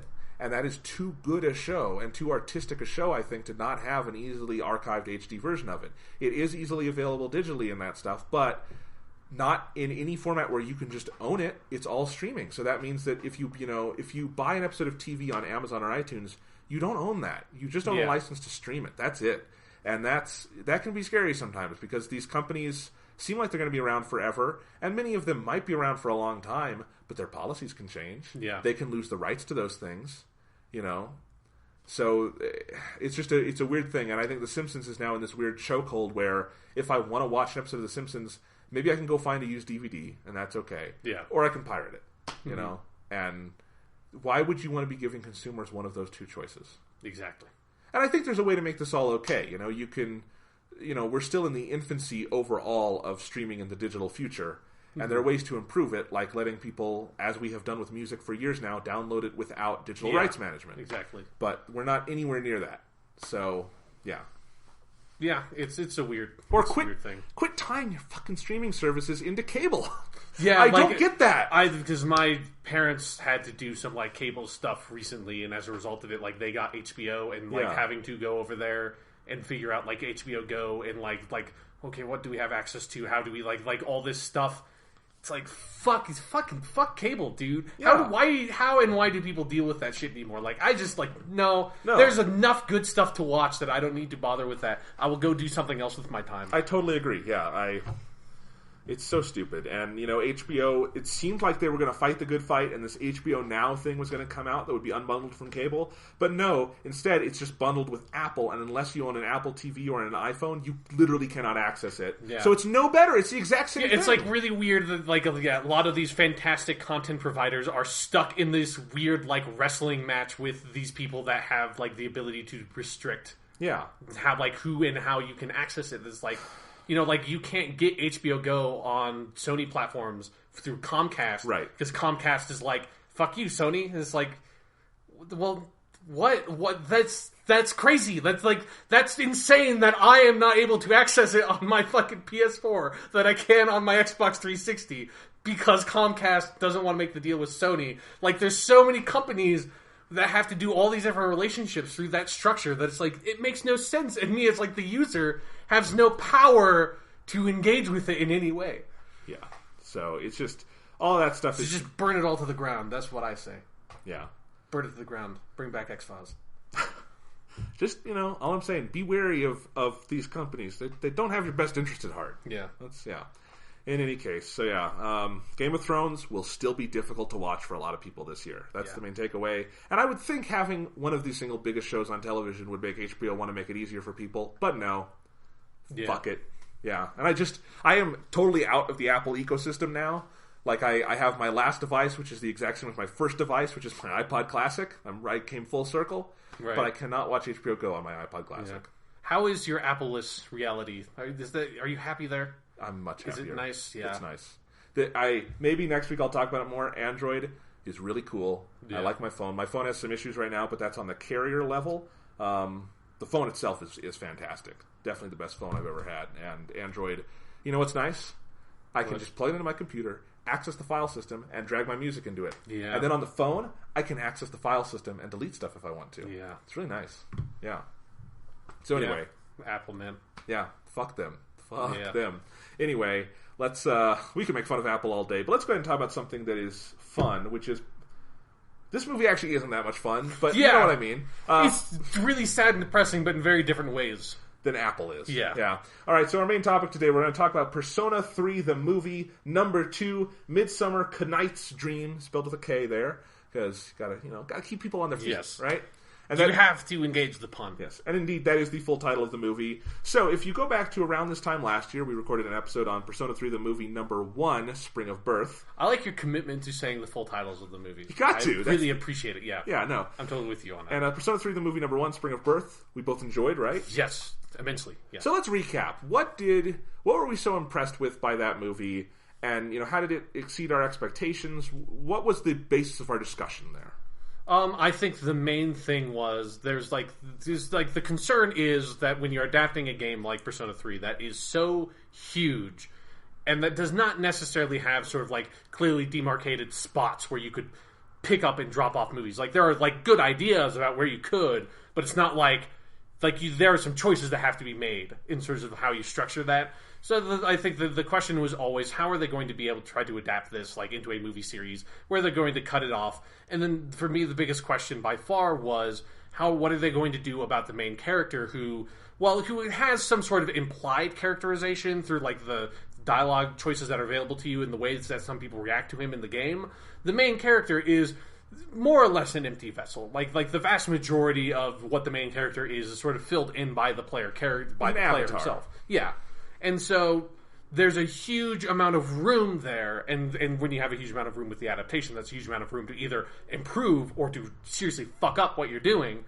And there's a legitimate fear about they're just not going to know what to do with the main character, and if you can't do the main character well, the whole core of the story falls apart. Especially when you get to the end, if you've not built an interesting main character for that story, it's going to do nothing for you. So the first movie, what they did that was really remarkable is that they created an interesting main character, but they also created an interesting main character who had an arc to complete throughout that movie that also is something that spoke to the larger sort of storyline for Persona 3, which was that he is someone who was completely emotionally detached because of his losing his parents when he was a child and stuff like that, and then moving back into Tatsumi Port Island and sort of engaging with the Persona fights and meeting all these people. He slowly sort of realizes that there's some value to life that he didn't realize before, and that's sort of what that movie did, and that was really incredible. It was really smart, and it was all sort of on the adaptation side to do that. So there's all the sort of key moments from that section of the game was still there, but it was all focused around this sort of created storyline for the movie about that main character, and I think they pulled it off spectacularly. Absolutely. I mean, the big thing was it felt like a movie. I think we could quibble, would someone who didn't play the game, could they enjoy it? And I think overall, yes. Yes. There's a lot of things, a lot of intricacies with characters and stuff would be lost because it doesn't have the time. But overall, it did feel like a movie, a good movie. It wasn't just a video game walkthrough or something. Exactly, yeah. It has, and I think so. Everything you said, totally agree with that. On top of that, they did it with such an incredible sense of style. That first movie, the animation, better than either of us could have imagined, right? I mean, because the thing we had before this was Persona 4, the animation, which hopefully we can talk about in an upcoming episode because I'm still working my way through that. And, that's a really cool show and everything. And the animation is really nice, but it's not like they broke the bank with it. There's definitely, you can see as with most anime, TV shows, you can see the budget in the show. Right. And not in they got so much money. It's if you're sort of a skilled viewer, you can see, this is why they use this shot, and, why nobody's moving in this shot, and stuff like that. Yeah, there are budget concerns with that, whereas with the movie, I don't know how much money they had to make, but you can't tell by watching it that they did not have enough money. There doesn't look like there's any artistic compromise. In fact, they really reached very far with the visuals, and they kind of picked up where the animated cutscenes in the game left off, where the animated cutscenes were these weird, surrealistic, very disconjointed and just very off-putting and disorienting kind of visual style, and they kind of pumped that up for the movies even. And so just the animation is gorgeous, but also very smartly directed, well-paced. The action is incredible, but also it doesn't feel like you're watching the game. It feels like they made it make sense in a movie universe. So, although at the same time, I thought it was really interesting, and they do the same thing with this movie, that like with the boss shadows, they are the boss shadows in the game. That's true. And they even replicate like the boss fight mechanics in the fight scenes in the show in a way that like I think works pretty well. Like it makes it adds an interesting dynamic that makes them like sort of interesting fights that don't feel like oh, this is just another fight scene. Like this is a fight scene where the characters have to employ some strategy and there's something going on there. Yeah, they do that, and so it's kind of fun to watch it because you're like, I know what you have to do. You know, use electricity or something. And it's interesting, like, because in Persona 4, the animation, they would have the same boss enemy designs visually, but often how things played out was very different. Yeah. Which is fine. That's another good way to do it. But I almost find this even more impressive because they're hewing closer and kind of getting more out of it. It's weird. Exactly, yeah. Like, at the end of this movie, the second one, when they do the rotating wheel, the roulette wheel. I thought they would have to change that because that's such a weird. That is a very bizarre boss fight for Persona. And it's especially like a really weird boss fight to have when you do not have the video game mechanics like present and they have it in the fucking movie that it's like one of the potentials on the roulette wheel is just like a heart with HP written on it. Yeah. It's like, I don't know how that makes sense within the context of like the reality of the movie, but it feels natural. Yeah, it works. The whole thing, totally does. So that's everything. And of course it had great music and great voice acting. Of course these are only in Japanese so far, which is actually new for me at least, and I know for you a little bit. Mostly, like I have some, like I played a lot of Persona 4 Arena with the Japanese voices, and I've watched some clips online with Japanese voices. But so this was a reintroduction to me for the characters because I've only heard the dub that's on the games, and I really love that dub, and I know you do too. So it's interesting to hear the Japanese voices. But so all of that would be setting the stage. And now we've got movie 2 here. Really quick, let's go through, like we did last year, what's in the package. All right. Because I spent $80 goddamn dollars on this thing. I'm going to talk about it. Yeah. Darn it. But it's, what we said last year is, okay, this is an obscenely expensive Blu-ray set. Yeah. But it's also for like a 90-minute movie. But it's a premium set. Exactly. You don't get anything this nice in America anymore. So, nice, like, hard box it comes in with really nice art on the front. We got Igus here. It looks gorgeous. Yes. I like it. And then now it says on the side, where it said here last year, Memento Mori, remember you will die. Now it's Carpe Diem, seize the day. Yeah. Which is pertains to the themes of the film. In any case, we got the box here. I wonder what Latin they're going to use next time. Yeah, then you got the main Blu-ray case, which is the same kind of thing as last year. It's got 2 panels. And you got the Blu-ray, and you got the soundtrack CD. I have not listened to the CD yet because I wanted to see the movie first, but the music in this movie was great. Yeah. So I'm excited to listen to this. Yeah. And definitely. I've got it ripped and everything, but it's cool you get this. The CD alone is like worth a lot to me because I love the music in these movies and in the games. Then you get, you get 2 booklets, one of which is just the original booklet that would come with the Japanese release. All the text is in Japanese. Got lots of nice artwork and concept art and things. And then I think at some point it's got a preview of the next movie in here because the last one did too. Yeah, so here's images from number 3, Falling Down. Yes. So we see some Ryoji and stuff like that. And, of course, their advertisement for the Persona 3 stage show, which will never cease to freak me out. It's, hopefully one day, through some bizarre miracle that like comes over here like one night. Well, they've got the DVD. That's what they're advertising. Oh. So, if you want... Yeah, you don't even need to go see it live. Yeah. And then they've got the translation booklet. So this is basically, if you don't know, and... I'm kind of doing the pitch here. You cannot buy this anymore. It's totally sold out. Right, yeah. And everything and out of print already. But in any case, what's cool about it is it's just the Japanese special edition release, but they've added subtitles to the disc and then this English translation booklet that you can follow along with the other one. So it's a nice compromise. They can't maybe do a full, dub and translation and everything for the whole set, but they can give you the subtitles and the basics of what you need. Yeah. So that's all in there. And the subtitles, once again, they embellish some stuff weirdly. Yeah, there's some weird translation in, choices made, but nothing awful, but it is... Nothing dramatic. Yeah. Some of Igus's lines, I just noticed, that's not what she's saying. Yeah. You're really embellishing that. I mean, part of that was they're trying to sort of, get the robotic quality No, it's dialogue fine. across. Yeah, But yeah, so then my favorite part of this whole set, and it's in this really cheap plastic that I've already broken. Oh well. Let's see. You've ruined everything, Jonathan. I've ruined just everything. kill yourself. Like it's worth nothing now.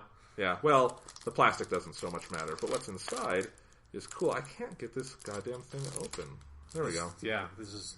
So they gave you a set of lobby cards. They did this last year, and I wanted to show this to you because I love the art on these. They're basically the posters for the movie, and on the backside they've got some more concept art. But there we go. So lobby cards are still a thing in Japan. They are not so much in America anymore, little versions of the posters. But the posters for this movie were cool. Yes. So yeah, I like having these. Throw this plastic away. So we got that, and then, of course, the most important part of the entire set, it comes as a bonus on the outside, is the sticker set. I haven't looked at this yet. Comes in this big, like, cardboard envelope, and then you got another little plastic thing. Let's see if I can do this better than I did the last one. Oh, there you go. This is easier. So let's look at the Persona 3 stickers. There's Chibi Igus, and there's Chibi Personas. Yeah. And there's Polydeuces. Okay. Yeah. I couldn't quite tell with the chibification, but yeah. I don't know. That's Ken's, I'm pretty sure. Okay, yeah. Oh, and you got the little sad girl from the park. Yeah, she's in the scene of the movie. She is. So yeah. And you got Koromaru and everyone. So yeah, there's your stickers. I still have not used any of my stickers from the last set. You should just, once like you get all 4 of the sets, you should just go crazy and like completely cover your laptop or something with them. Like you'll have so many of these stickers stockpiled. Yeah. Yeah. I could do something special with that. I get a poster board and put them all on there to display or something. But yeah. Or just on my walls of the room. Or just on your face, just like, and you never take another shower. It's just Persona sticker face. All right. Well, anyway, so yeah, you get your stickers. Anyway, so it's a nice set, as last year. And I should say, on the disc itself, you got a couple of bonus features, mainly things like trailers and stuff. The big thing is that it's got both the theatrical and extended cut of the film. We watched the extended cut, and I actually learned because I went back and rewatched the first film before we watched this. And the theatrical cut, I tried to watch that version just because I wanted to see what the differences were. It does not have subtitles. They only subtitled the extended version, which is fine. I still went through and just saw what was different, and the extended cut is better. They added some good things. It's mainly like those scenes where they'll be at school and you see other people from the game. Sure, yeah. It's that kind of fan servicey stuff that isn't essential, but I actually think evens the pace out a little bit. Yeah, and I like having that. So anyway, that's the set. You get all of that stuff, and even if it's not subtitled, I like having both versions of the movie there, just for completion's sake. Yeah. So definitely good, and it lines up totally with the other movie, so I'm excited to have all 4 on the shelf in a couple of years. Yeah. So definitely nice. But let's talk about the movie itself. Okay. So I think the first thing I'll say, well, let's see. I'm trying to think where to start. Let's do some general reactions. Okay. So I'll start because you said your piece kind of on it earlier in the episode. Sure, yeah. So I'll just give my little more in-depth piece. I overall was super impressed by this movie. The amount of like depth of feeling I think it conjured by the end and also just by the middle and everything is really extreme, and it's a very different thing than the game, but I like that. I think this movie really shows that they are embracing the differences that cinema allow over video games, and I think they're conveying similar story points and similar emotions, but in a cinematic means, and that's a really key thing when you're doing an adaptation like this, is that I feel like I could, for years to come, play the game again or watch the movies again, and I'm getting the same story, but they're very different experiences, and this is a different interpretation of those experiences. So I think the biggest piece of praise I could offer this is I think they made some incredibly intelligent adaptation decisions throughout this, where they actually veered away from the game more than they did in the first movie. Yeah. So you have Ken Amata, who's the little kid, elementary school Persona user, being very different than he is in the game. His motivations are very different. His sort of reactions to things are different.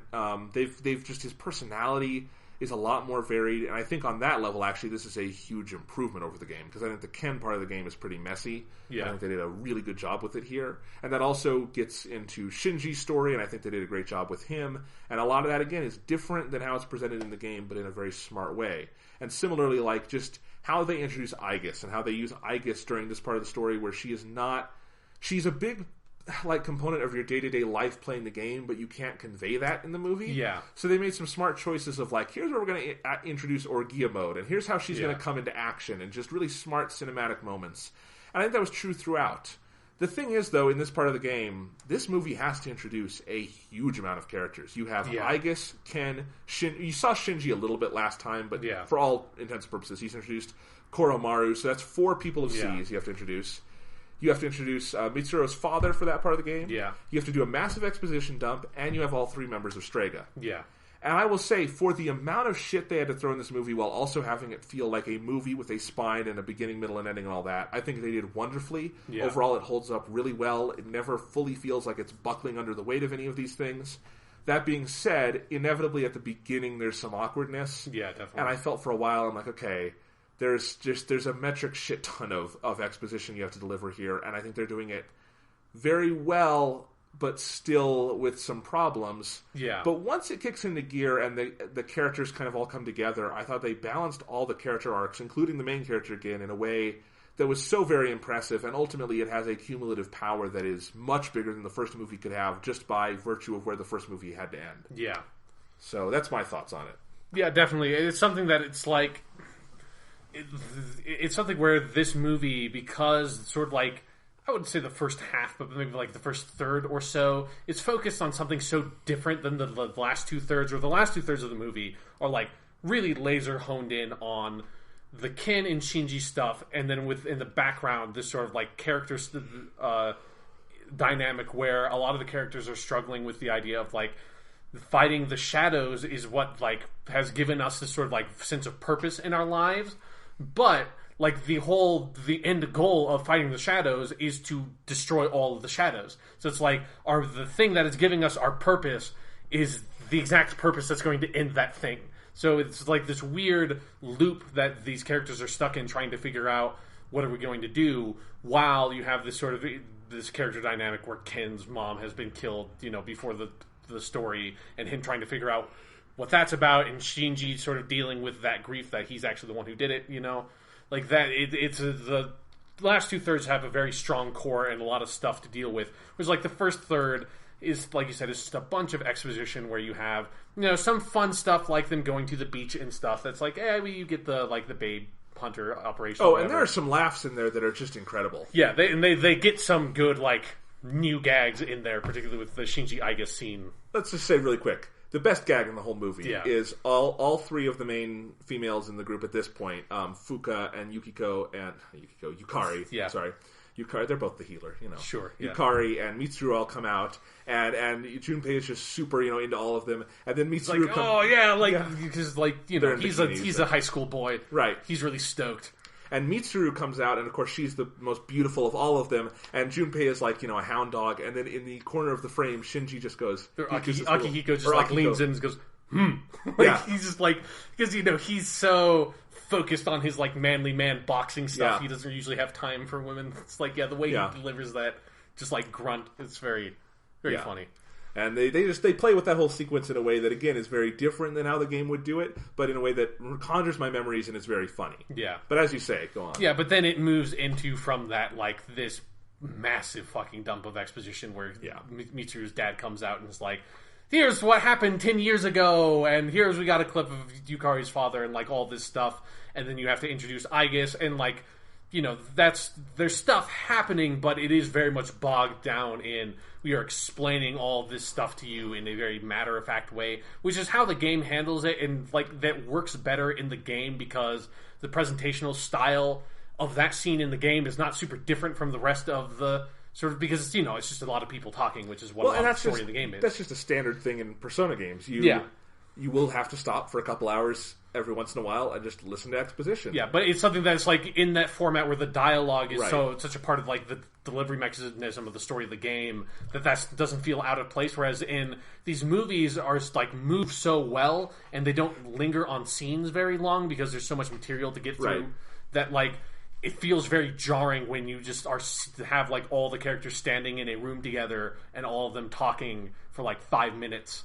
It's just so different from the rest of the movie that it just feels like a concession that they made because they couldn't figure out a more interesting way to sort of like change up how they would deliver that exposition. And I'm unsure what to say about it because it is a really tough thing to do. I wouldn't want to be in that creative position. Exactly. And I think they're doing just about everything humanly possible to make those scenes interesting. I mean, the camera angles they're choosing and the imagery they're giving you, there's a lot of beautiful stuff in there. Yeah. I think particularly the scene where Yukari is out on the beach during the dark hour and it's the blood sea and she is talking to Makoto about her feelings and what happened to her dad.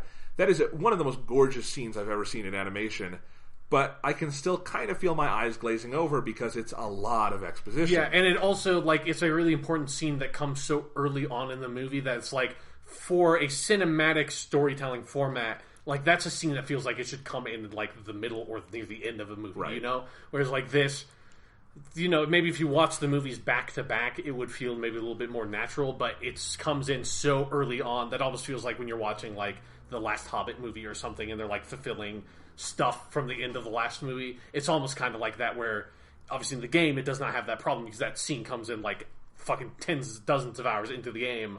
As for the movie, it being right at the beginning of the movie, and then Yukari doesn't have a lot else to do for this movie. Like, she has, like, all the characters are served in different ways, but, you know, that sort of aspect of her character doesn't really come back up again until, like, the next part, where she has to deal with that stuff with Mitsuru. That it just kind of, it feels like it's something that, like, they just really wanted to get to the Shinji and Ken stuff because that's the sort of the core material of the movie, and they just had to deal with this as a matter of fact of adapting the game. But it's interesting because, so we have kind of poor pace for maybe half an hour, but then when the movie, they get back to, you know, Gekkokan High and to Tatsumi Port Island, and they start getting into stuff, this movie is paced, I think, really well after that point. Definitely. Because they move through like 5 months of stuff. Yeah. They are soaring through this game. Yeah, they're like those scenes where they cut to the calendar and it's just like, and it like skips a whole month. And then for me, like, my psychological response, having played the game so much, is that stresses me the fuck out when I see all those days going by. It's like, you're missing social link opportunities. It's like, you need to go to Tartarus. And it's like, it stresses me out so much when the movie does that. Absolutely.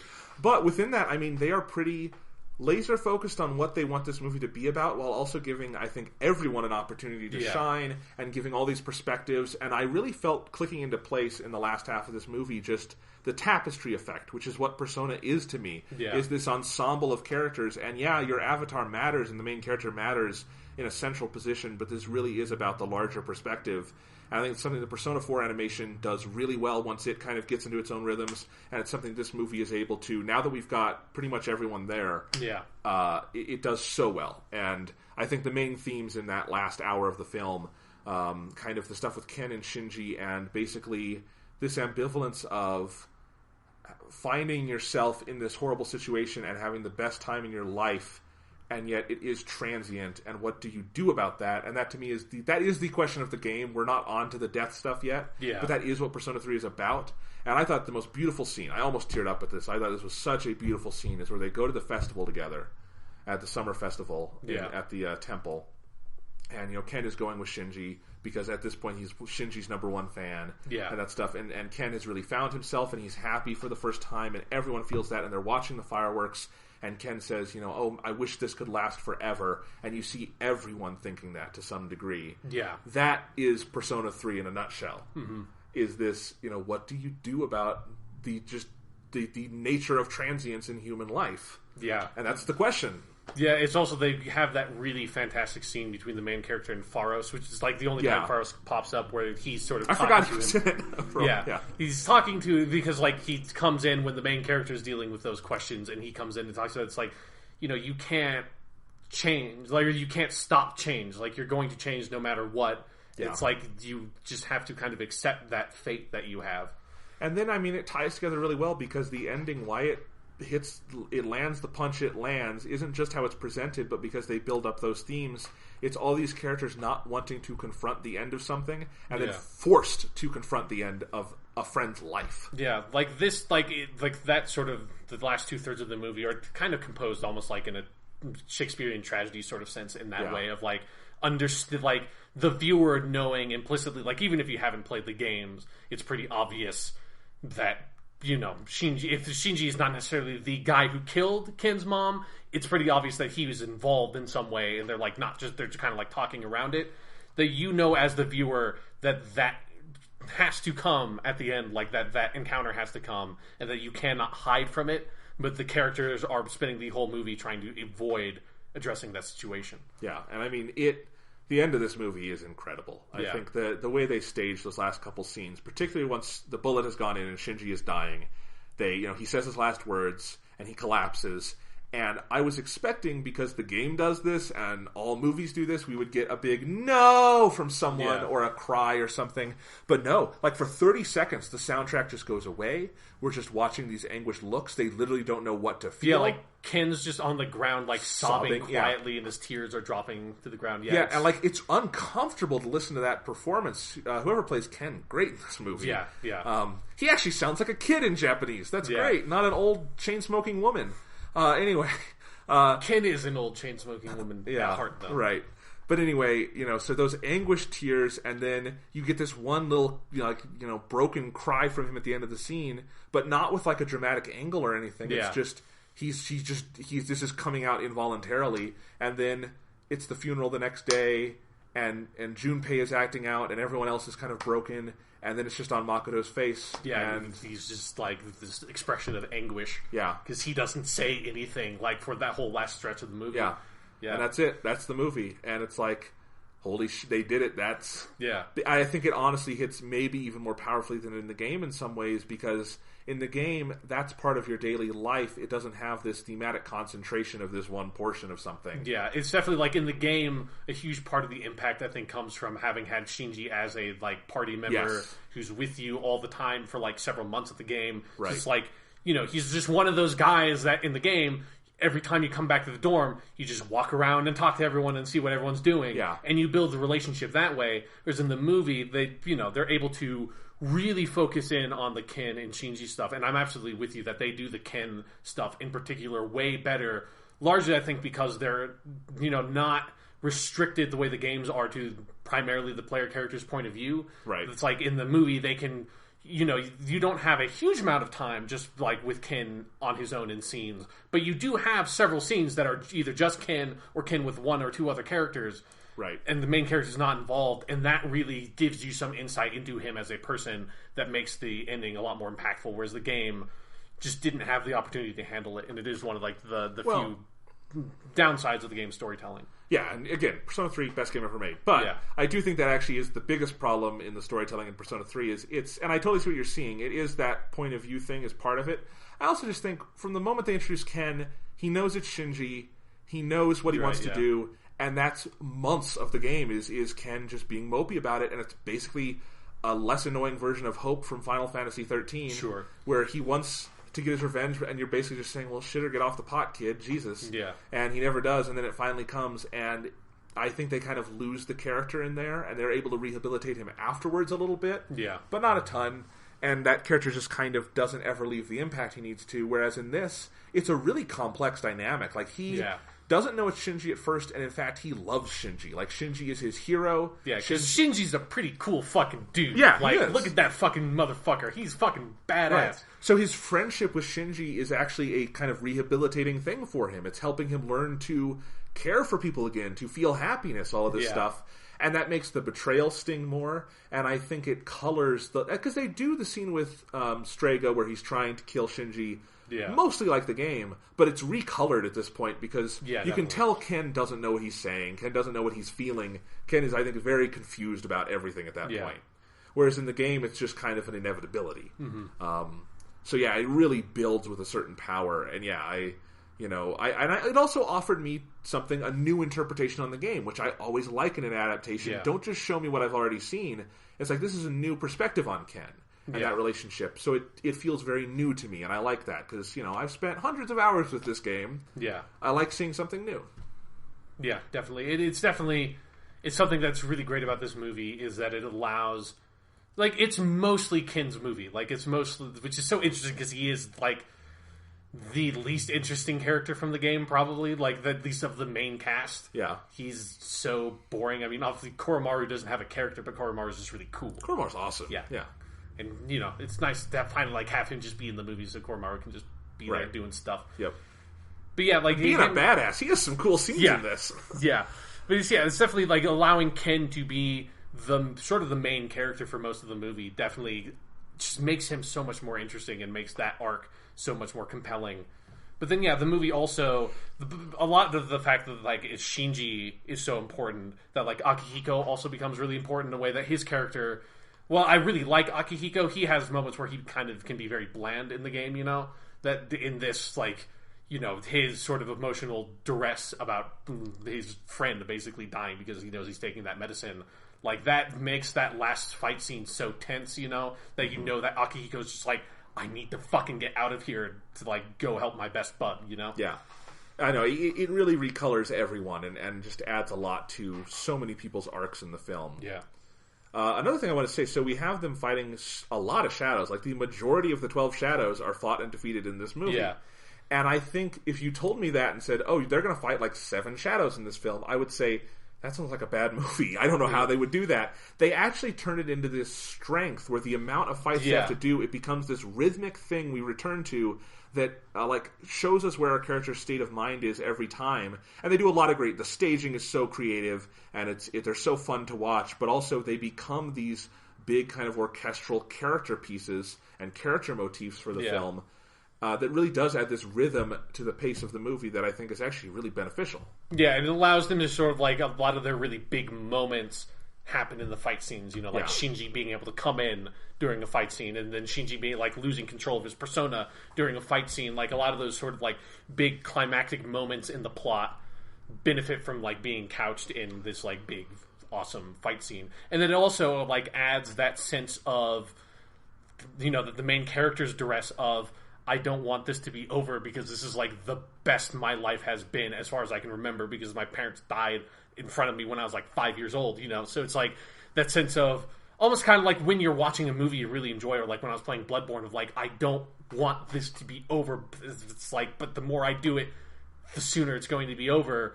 It's, like, when you're watching the movie, the pace at which they're fighting the shadows picks up more and more, and so you get that sense of the main character's duress is, like, I don't want to do this because if I beat this shadow, it's like there's only like 3 more, man. Like and then what the fuck do I do with the rest of my life? And I think they play that pretty subtly, all things considered. There's not like 5 different scenes where they underline that point. Yeah. There's really only one, and I think it's well done. It's when they're at Wild Duck Burger.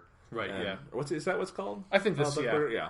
And it's just because you hear, and I think it's because it's Fuka. I really like that they give it to Fuka. Yeah. That's a really smart choice that, like, it allows the main character to keep that sort of element of himself that, like, he is, like, the most emotionally immature person, like, on the planet. Like, he has no idea what he's feeling, Right. So, like, him, because he really, there's a certain point of the movie where he has, like, almost no lines, Yeah. Like, the most he says for, like, the last half of the movie is, like, hey, we should go to Tartarus. Like, he says that, like, 5 times. And it's, like, kind of the only dialogue he really has for most of that section of the movie. Because he's just there observing everything that's going on because he's so embroiled in that turmoil, he doesn't know what to do with it. And nobody is focusing on him the way in the first movie, like, Yukari kind of, like, focused on him and sort of, like, pestered him to sort of get his character to come out. But nobody's doing that for him for this movie. So it's like he's kind of left to his own devices.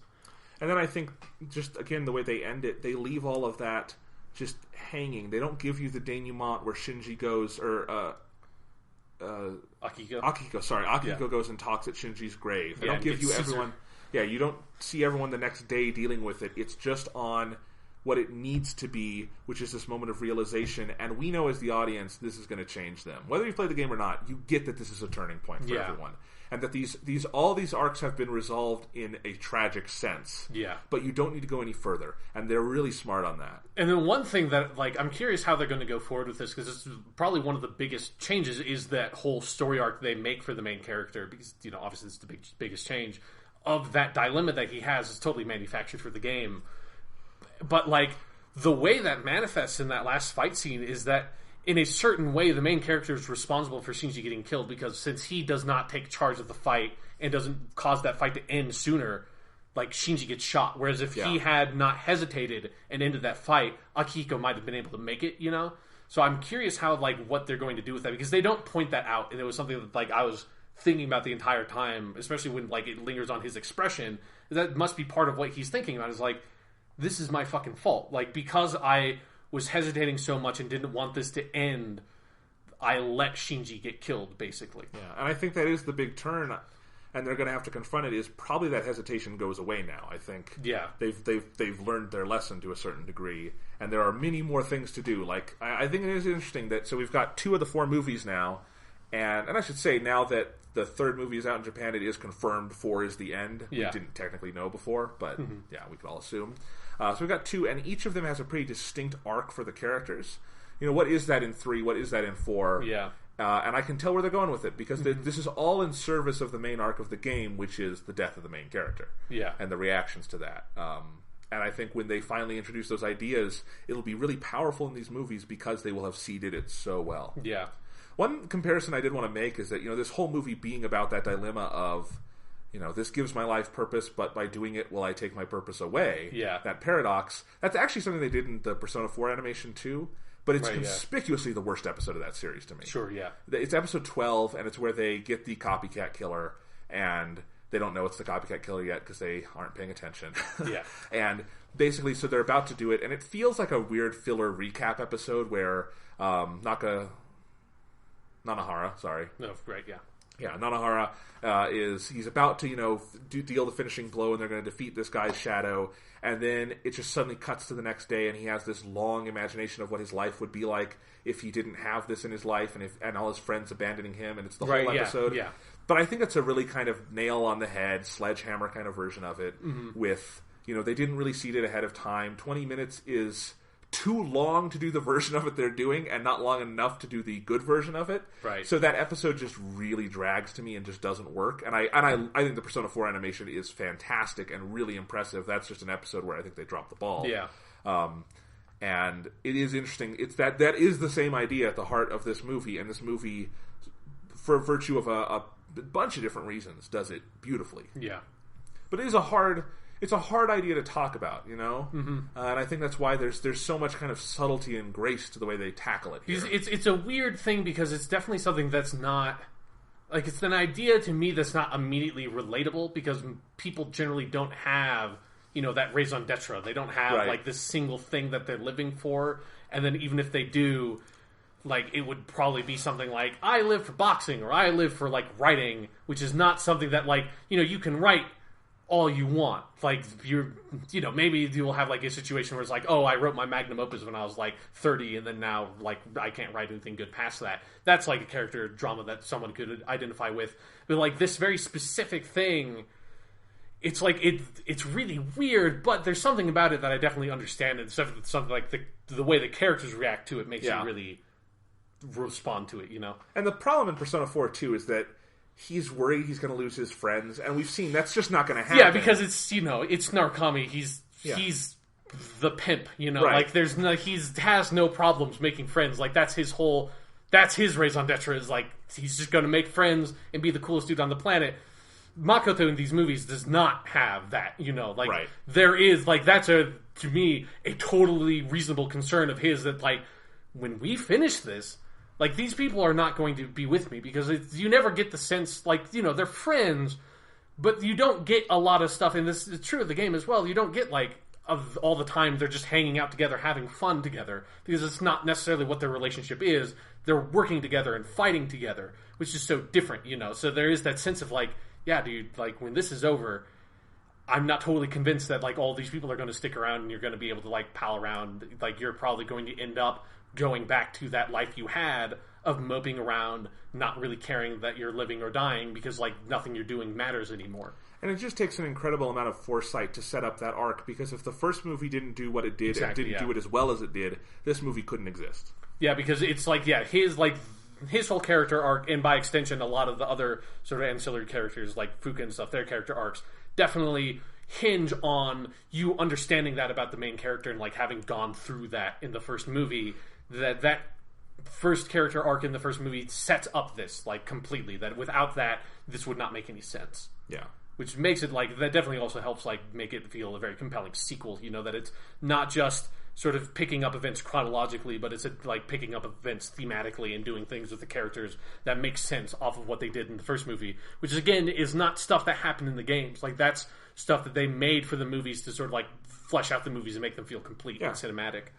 absolutely. And it's like, I think it's just amazing. These obscure little Japanese animation movies, based on a relatively obscure game over here. It's a big game over there, obviously. Yeah. But or it's else also, they would be making these movies. Right.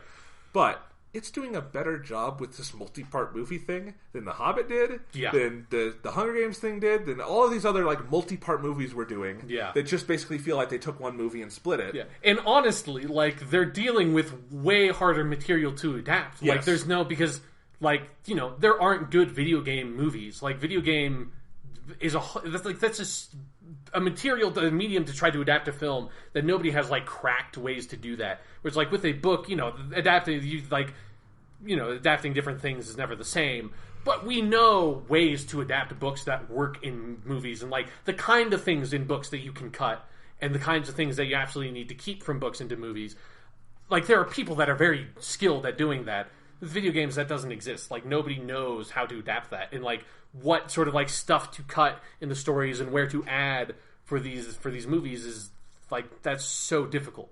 Yeah, but they're doing it brilliantly. I mean, almost flawlessly at times. Because it's something that's like, you know, for someone who's as huge a fan of the game as I am, like some of the choices that they make in these movies in terms of character arcs that they put in are things that I never would have thought of. Like, and I have like thought occasionally, like, how would you do this as a movie? Because this is a very interesting question in knowing that they're making movies. That like some of these ideas that they have are things that would never have occurred to me. Yeah, absolutely. I mean, I've thought about this too when they announce these. You know, like, and I thought, is it going to be 3 or 4 parts? And I would run through like, well, where would I end this? Where would I start this? What would the arc be? And I would never get as far as they could get on this. Yeah. And I mean, it's stuff like a standout scene to me, just in terms of adaptation and adaptation just smarts, is where you have, and this is a new thing in the movie, where Mitsuru sends Makoto to kind of look over Ken and be his bodyguard, and then Ken goes out one night, and that's how we are introduced to Koromaru and to Ken's persona and to all of that. Whereas in the game, it's just, oh look, Koromaru fought the persona or the shadow. That was cool. And oh, Ken has a persona, so we're going to move him in, and that works in the game just fine. But that would never work in the movie, and so it becomes this big dramatic moment that helps us get to know all the characters better. And it really subtly gives the main character and Ken a connection. Yes. That, like, you know, they need at least one scene, because he's the main character. Like, you need at least one scene where him and Ken are able to have just, like, a little something together. And, like, you know, they don't have, like, a big character relationship. But there is that, like, when, you know, Ken, that moment of finality comes and Ken visits Makoto's room and, like, says, like, goodbye, I'm sorry. Like, that has impact because you do get that sense that, like, Makoto was the person who brought him in the first place. Like, he was a part of that. And so it does build up that character relationship. Yeah, absolutely. And then things like, you know, how they get Shinji onto the team. I love it. It's that event where Strega locks them in that underground room and all is almost lost, and then Shinji comes in and is a badass. Yeah. That is a great, great scene. Yeah. And it's a very much an inversion of what happens in the games there. Mm-hmm. Yeah. Because what happens in the games, honestly, is that's an interesting sequence, but it's kind of, you know, it's not all that important. Yeah. Yeah, it's just one of their initial meetings with Strega. And I think all the Strega people they did a good job with. Yeah, like it's nice to know that Takuya in Japanese is just as like crazy and frightening as he is in English, you know? Because that was one of those like few characters in the dub that I thought like the dub version was so great, kind of like with Aigis. Right. I was a little bit worried about the Japanese version of the voice. It's like I still don't like. I think the Japanese Aigis is fine. I don't think she has as much character in the voice as the English one does. But I really love Japanese Takuya. He's fucking great and crazy. He's cool. He's very good. When he's delivering the speeches at the end, and he's just like pointing his gun. It's like, this dude's fucking nuts. But like he does like. Because the thing that he says in that the scene where Shinji comes in, and that the main, like, he basically says to the main character that sets off those arcs, like, it does make sense. Like, and he actually makes more sense in the movies than I think he does in the game. Where it's like, you know, you kind of understand his character motivations in the game, but here, I think because they address it a lot more upfront, and you get scenes with Strega on their own. Like, I kind of understand what Takuya is getting at and what he's doing here and why he kind of has a point in the context of the world that these characters live in. It's like, he's the one who has chosen the other side of, like, no, we're not going to fight against the Dark Hour. We're going to use the Dark Hour, then we're going to use this power to sort of sustain this because this is what makes us remarkable people and gives us a reason to live, so we're going to use that even if that ends up hurting people, whereas the main character is, like, on that line of, well, I can do that, or I can... fight with my friends and ultimately maybe end up, and literally end up, knowing the ending, ushering in his own destruction. Because again, Strega and Takaya in particular, I don't think they really fully pop thematically until the end of the game. Yeah. And that's by design. Yeah, because they just pop up here and there. And they're actually, I think their introduction into the story in this movie is one of the movie's sort of slippery parts that's not great. Because in the game, you just have so much more time and leeway to slowly set up, there's this group in the background called Strega, and they're, assassinating people, and you kind of hear about them, and don't know if they have any connection to anything, and then they get introduced, and you have, Chidori popping up that you can talk to on the bench and stuff. The game uses that element to set them up really elegantly, where it's the movie, it kind of just has to introduce them really quickly near the beginning, and there doesn't feel like there's a lot of, weight to them being introduced, and you're I know who they are, but there's that sense of when the camera pans up and they're on the rooftop, you're who the fuck are these guys? Yeah. So, and all the stuff with Chidori in this film is very much clearly set up for movie 3, where, and I'm glad the indication is there that they're going to do all that, because I was wondering that might be something you would cut. But it's so important for Junpei. No, it is. That would break my heart if they had cut that. Well, I know. I'm just wondering because you have time to do that much of a Junpei arc. But clearly they are, and I'm glad about that. And I'm very excited to see the next film. But the stuff they do with Chidori here, I think, is really smart. Particularly the scene where you just cut to that really weird shot of her dripping blood and then the box cutter. Because you hear about her cutting herself in the games, but you never, again, perspective, you never get to go there. Yeah. And I think having just that visceral, something is wrong with her, she's doing this to herself, that really hits. Yeah, and it's a really smart, I also was really struck by that scene, because it's also a really smart sort of cinematic choice, because it's a fantastic instance of sort of that show don't tell thing. Right. That it's it just cuts to that scene, and at first, you don't really fully understand what's happening until, you get enough visual information to sort of piece together, who that is on the bed, and what, why she's on the bed, and why there's blood there. It's a really elegant way to sort of set up that part of her character that's going to be so important later. Absolutely, yeah. It's just, they do so much smart stuff in this movie. Yeah. And in terms of visuals, I want to talk about that for a little bit, because as good as the animation was in the first movie, I thought it was even better here. Mm-hmm. The just the tableaus they do, and the big background shots, and just all the imagery during the dark hour. Yeah, the surrealist aspect of the dark hour. But also even during the day, there's some scenes where they're out on the beach on that island, and it's just gorgeous. Some of the water effects especially with when Aegis is introduced in the first few shots with her on that pier and stuff. Yeah, it's just incredible. And more than anything else, and I would like to watch this movie again and kind of rethink about it.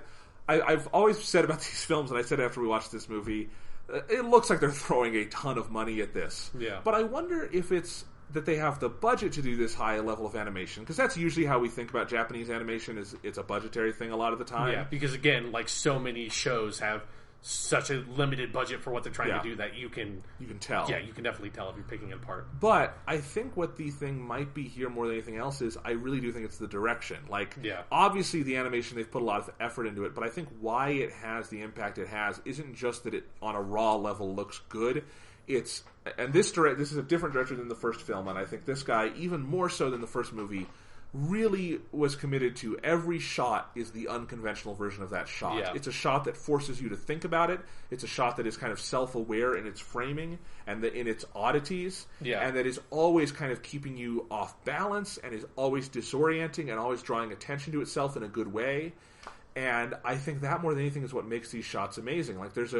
There's a great big tableau of the dark hour where Shinji is chasing Ken. He's found Ken this one night and he wants to save this kid. Yeah. And he's just this big, wide, long shot of Tartarus in the distance and the whole town and the moon. And it's beautiful. And part of why it has that impact is that we pull that far back and we've got these two little figures in the front running. Yeah. It's not just that we threw a bunch of money and spent time on this. It's how we're framing it, how we're presenting it. Yeah. It's really incredible, smart filmmaking more than anything else. Yeah, without a doubt. And there's definitely... It's actually something that... For one of my classes, I very recently rewatched The Shining, the movie. And... it was actually something that there are, I think, there's some similarities between, the way that shots are composited in this movie. In particular, you're talking about some of those, very wide tableau shots, where it's, there are a lot of sustained shots with characters in the, far in the background, which is what Kubrick does all the time in The Shining. That is not how movies are, generally you have characters taking up like most of the frame. You usually do medium shots. Yeah, exactly. So yeah, they definitely. And then I also really love that even though you only have the Velvet Room once, they still do the weird off-kilter askance, like, crazy angles in the Velvet Room, which is super appropriate, because it's like, it's supposed to be this weird dreamlike realm, and like, so you just have like this weird fucking low angle on Igor and shit. And I do think this movie was improved for cutting the Velvet Room down. Yeah, like the Velvet Room stuff's like, that's just always so awkward for like trying to... Like, it's awkward when you think about the literal reality of the game, in terms of like, why the fuck does the main character never mention that he's constantly visiting these weird, like, dream people that are giving him his power to summon multiple personas? Well, that's why it's so great in Persona 4 Golden when he has to tell them all. That finally gets addressed. Yeah, it's definitely a weird...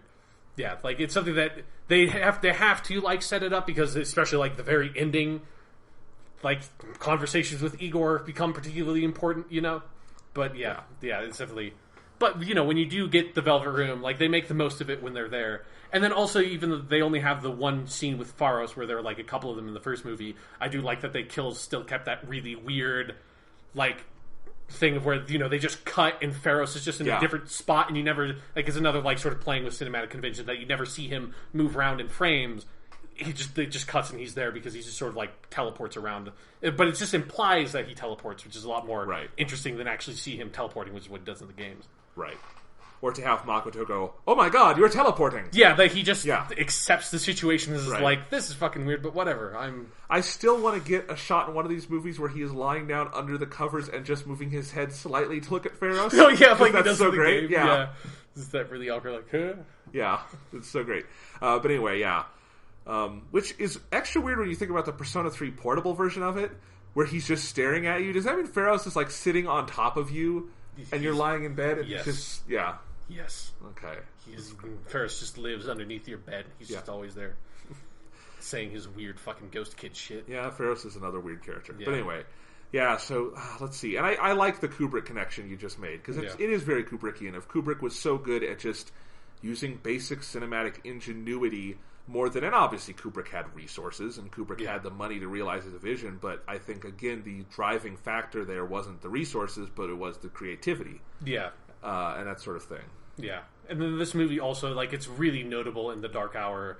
It's like just the use of color, you know? Because the Dark Hour allows them to play with color in really weird ways. It's just like the really deep, heavy greens, like the red moon and stuff like that. It's just that it's like, you know, in a normal reality that doesn't get to exist, but they just are able to play with that and play with, like, geometry in the Dark Hour. It's really interesting. This whole movie is so impressive. We should say the music is also very good. Yeah, definitely. You know, the main theme song that's at the beginning, Fate is in Our Hands, which I played at the start of this. I've been listening to that song for like the last year. I love that piece. And it's just used for a fight scene at the start, which is good. But then I think the end credits song, which is a much slower kind of ballad, is a really nice way to end the movie. Yeah, definitely very fitting. And it also has a really surprising but fantastic use of Mass Destruction, the battle theme, when Aigis is just staring at Shinji taking care of Koromaru. And Shinji doesn't want anyone to know that he's doing this. Because, it kind of destroys his cool guy image. And it's just like, keeps on cutting between the two of them. And Aigis just staring at him blank-faced. So 2 more things to talk about. Fucking fantastic. How do you think they handled Aigis? That's the character we haven't talked about yet. Well, I think they did a good job. Again, like, she doesn't have a lot of really important plot stuff here. But, like, you know, the scenes that she is in are, like, good, important scenes. Like, they set up what they need to. And they get to have some sort of funny, more colorful moments with her, like with that Shinji one. Yeah. Where it's like, she's just standing there, like, you know, I like they do the thing where she translates for Koromaru and stuff. Yes. Like, they definitely are able to get the funny side of her across in this movie, which is, like, really important. But then also, she's fucking awesome in the fight scenes. Oh, totally. They're able to do a lot of different things with her in the fight scenes because she herself fights more than, like, the persona's fighting, so she's, like, flipping all over the place and very acrobatic. Like, the scenes where she's introduced is fucking awesome. It's great, and I also love all of the lines they give her right from the game, just her different battle lines. Mm-hmm. Like, especially when she does the Orgia mode thing. Yeah. That's great. And it is interesting, though, with Aigis. Aigis is one of those characters in the Persona series, and I think there's a couple. I think Teddy is another one. She is a different character in English. Just flat out a different character at a certain point. For how different the vocal performances and the philosophy is behind it. Mm-hmm. It's not as pronounced as I think the Teddy thing is. Yeah, the Teddy is much more dramatic in sort of how different that is. But Aigis is very different. Like in Japanese, Like, one of the big differences, I think, is the actress isn't so much trying to make her voice sound robotic. It's the writing, which is a very, very formal Japanese. Yeah. To the point where I can even understand a lot of it. Yeah. Because it's just that it is a robotic way of speaking Japanese. Yeah, like there's no sort of like colloquialism or anything in it. Yeah, it's just like very straight, matter of the fact, very polite Japanese. Yeah, and they play off that, I think, actually really well in this movie, and I would imagine in the game too. Like, I think the funniest I guess scene is they go to that festival and she tries to use her guns to do the pop gun thing. Yeah. And then Makoto says, no, you have to use this, and she tries it and she says, this was miscalibrated. Yeah, like I did not take proper account of the quality of the wooden, but it's like, but she doesn't say it like that, like how we were just doing it, where we're doing the English Igus voice, where in English the actress like definitely puts in a lot of like weird inflection into different spots to like make her sound robotic, but not like normal robotic, like the performance is so nuanced in English. The big thing is they don't use a filter. Like most actors would use a filter to make them sound robotic. But no, what she does is it's all her performance. There's no filter on it. And the big thing is over the course of the game, it changes drastically. And it definitely, because her arc is, she's sort of either like I've always kind of read it as like she doesn't even like she starts off thinking that she's robotic, but she is still effectively human, and just like she doesn't fully understand that about herself, and then slowly realizes it, or she like literally becomes more human. There's different ways to interpret it. I would side with your first one there, but it's definitely like the way that it's delivered. It's like the weird annotation and stuff like that. It makes it so you're not sure like how human she is or how robotic she is, because it's so on that edge. And then it like shifts in crucial scenes across the game. Yeah. Whereas like in Japanese, I'm curious because again, I only saw like select scenes from the game in Japanese, just like out of curiosity. So I don't know how they fully handle that with the scope of her character. So I'm curious to see what the Japanese voice actress does. It is something that like I love the English performance for that character so much that it is disappointing that it's like hopefully they do an English dub for it just to like so I can get that side because I love that character so much in English. Yeah, but she's good in Japanese. Like there's nothing. It's a really good performance. Yeah, and it's still the character. Like there's I'm really excited to see because obviously I guess becoming an amazing character is something that happens late in that game to me. Like she's always good, but it's like just how important she is and the way that she's tied in becomes so like incredible in the last month of the game when you get her social link in the game. I'm curious to see how they get that across for the movie because she's so massively important because she's the last character with the main character at the very end, Right. And it always stuns me that social link wasn't even in the original version of Persona 3. Right, yeah. I don't know how that they missed that. It's just an amazing thing to me. Yeah. But yeah, it was added for Fest, which very much makes that the definitive version of that game. Yeah. Yeah. So anyway, really interesting stuff. And, I'm really excited when they go back and remake these movies with the female protagonist. Right, yeah, exactly. When they do episode I guess afterwards. Yeah. Oh, they probably will. Something like that. Sure, Wouldn't be surprised. It would be interesting, because episode I guess has some incredible animated cutscenes, like, in the game. That's true, yeah. Like, it has some fucking crazy surrealist nonsense. Yeah. But anyway, so Persona 3 the movie, number 2, Midsummer Night's Dream. Very, very good. Yeah. Super excited to see how they're going to handle, because like my favorite stuff from the game has not even like come up yet in these movies. It's like totally. the game just gets more, the story in the game gets more and more interesting as it goes on. So it's like the shit has not been adapted yet. Like, but they're totally getting there. Like, I would just want to like go back and like pull the last frame from the first movie and the last frame from this movie and just like put them side by side. Just like how sad this movie ends and how upbeat the other one. I think it's totally intentional. Yeah, no, without a doubt. Yeah, because the first movie ends with Makoto smiling. This movie ends with Makoto dead inside. Yeah, absolutely horrified. Yeah, and it's a great arc. Like these movies are so fucking good. Like they're the best. They're the best video game movies, which is like weird. Totally. Yeah, video game press should like pick that up at some point and be like, hey, I know that it's like only in Japan and it's like weird and hard to get access to here, but you guys should know like the best video game movies ever made have been made, but they're just not in our country. Yeah, I also do think it's proof to me that animation is more better suited for this kind of thing. Definitely. I always think live action video game adaptations are a weird thing to begin with. Yeah, because if you think like that roulette wheel thing is a little bit weird in this movie, think if they tried to do that in live action. Right.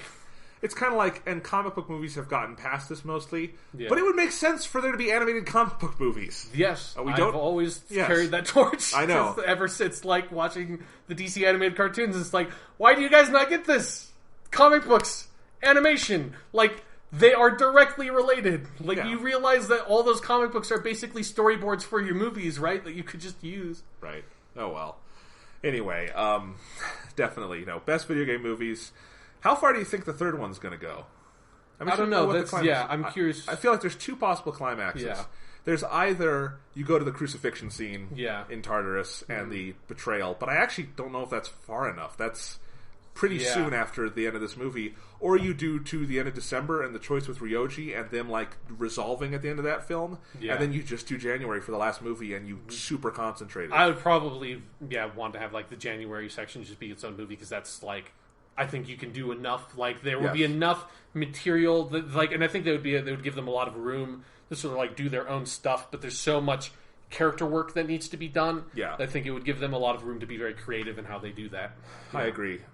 Because I think also then that would allow you to end the third movie on a slight upbeat note, which I think is necessary to get you into that next one with a sense of purpose. Yeah, it would definitely, you would avoid ending this third movie the same way you end the second movie, basically. Yeah. And this movie does end with like the post-credits stinger setting up Ryoji, so I think that's maybe indicating that that's what the next movie is going to focus on.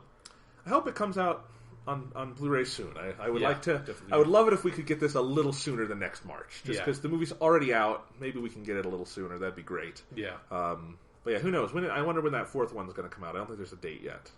Yeah. I also liked that for the stinger at the end, it no longer says "coming soon" with two M's. They fixed it to one M. Made me a little sad. I always like Japanese misappropriations of English. Yeah. It always adds a little charm, but you know, like it really freaked me out that for the subtitles for this movie they spelled Aegis, like what her name comes from in Greek, Right. instead of Aigis, like they do. Okay, I thought I was going crazy. I looked at it, I'm like, that's wrong. But maybe it's just me. Maybe I'm because okay. like Aegis is like a Greek mythological thing. That's why Okay. like her persona is Athena. Yeah. And then for some reason for the subtitles for this movie they spelled it like that instead of like they spelled it kind of the Japanese way in the games. Okay. All right. Cool. Well, yep. That's Persona 3, the movie number 2. We'll be back. I hope it isn't a whole nother year, but we'll talk about number 3 when it comes out. Yeah, hopefully, definitely. Yeah. And so a couple more weeks until all the summer movies start hitting with Avengers. I've got an idea for a fun superhero-related episode we can do, but we'll talk about that off at the air. So we'll talk about that. Maybe I've got another Persona episode in the works, too. So lots of good stuff coming your way, hopefully. Yeah. Yeah. And play Persona, watch Persona, do Persona-related things. It will make your life better. Become Persona. That's always been my mantra. Carpe diem, motherfuckers.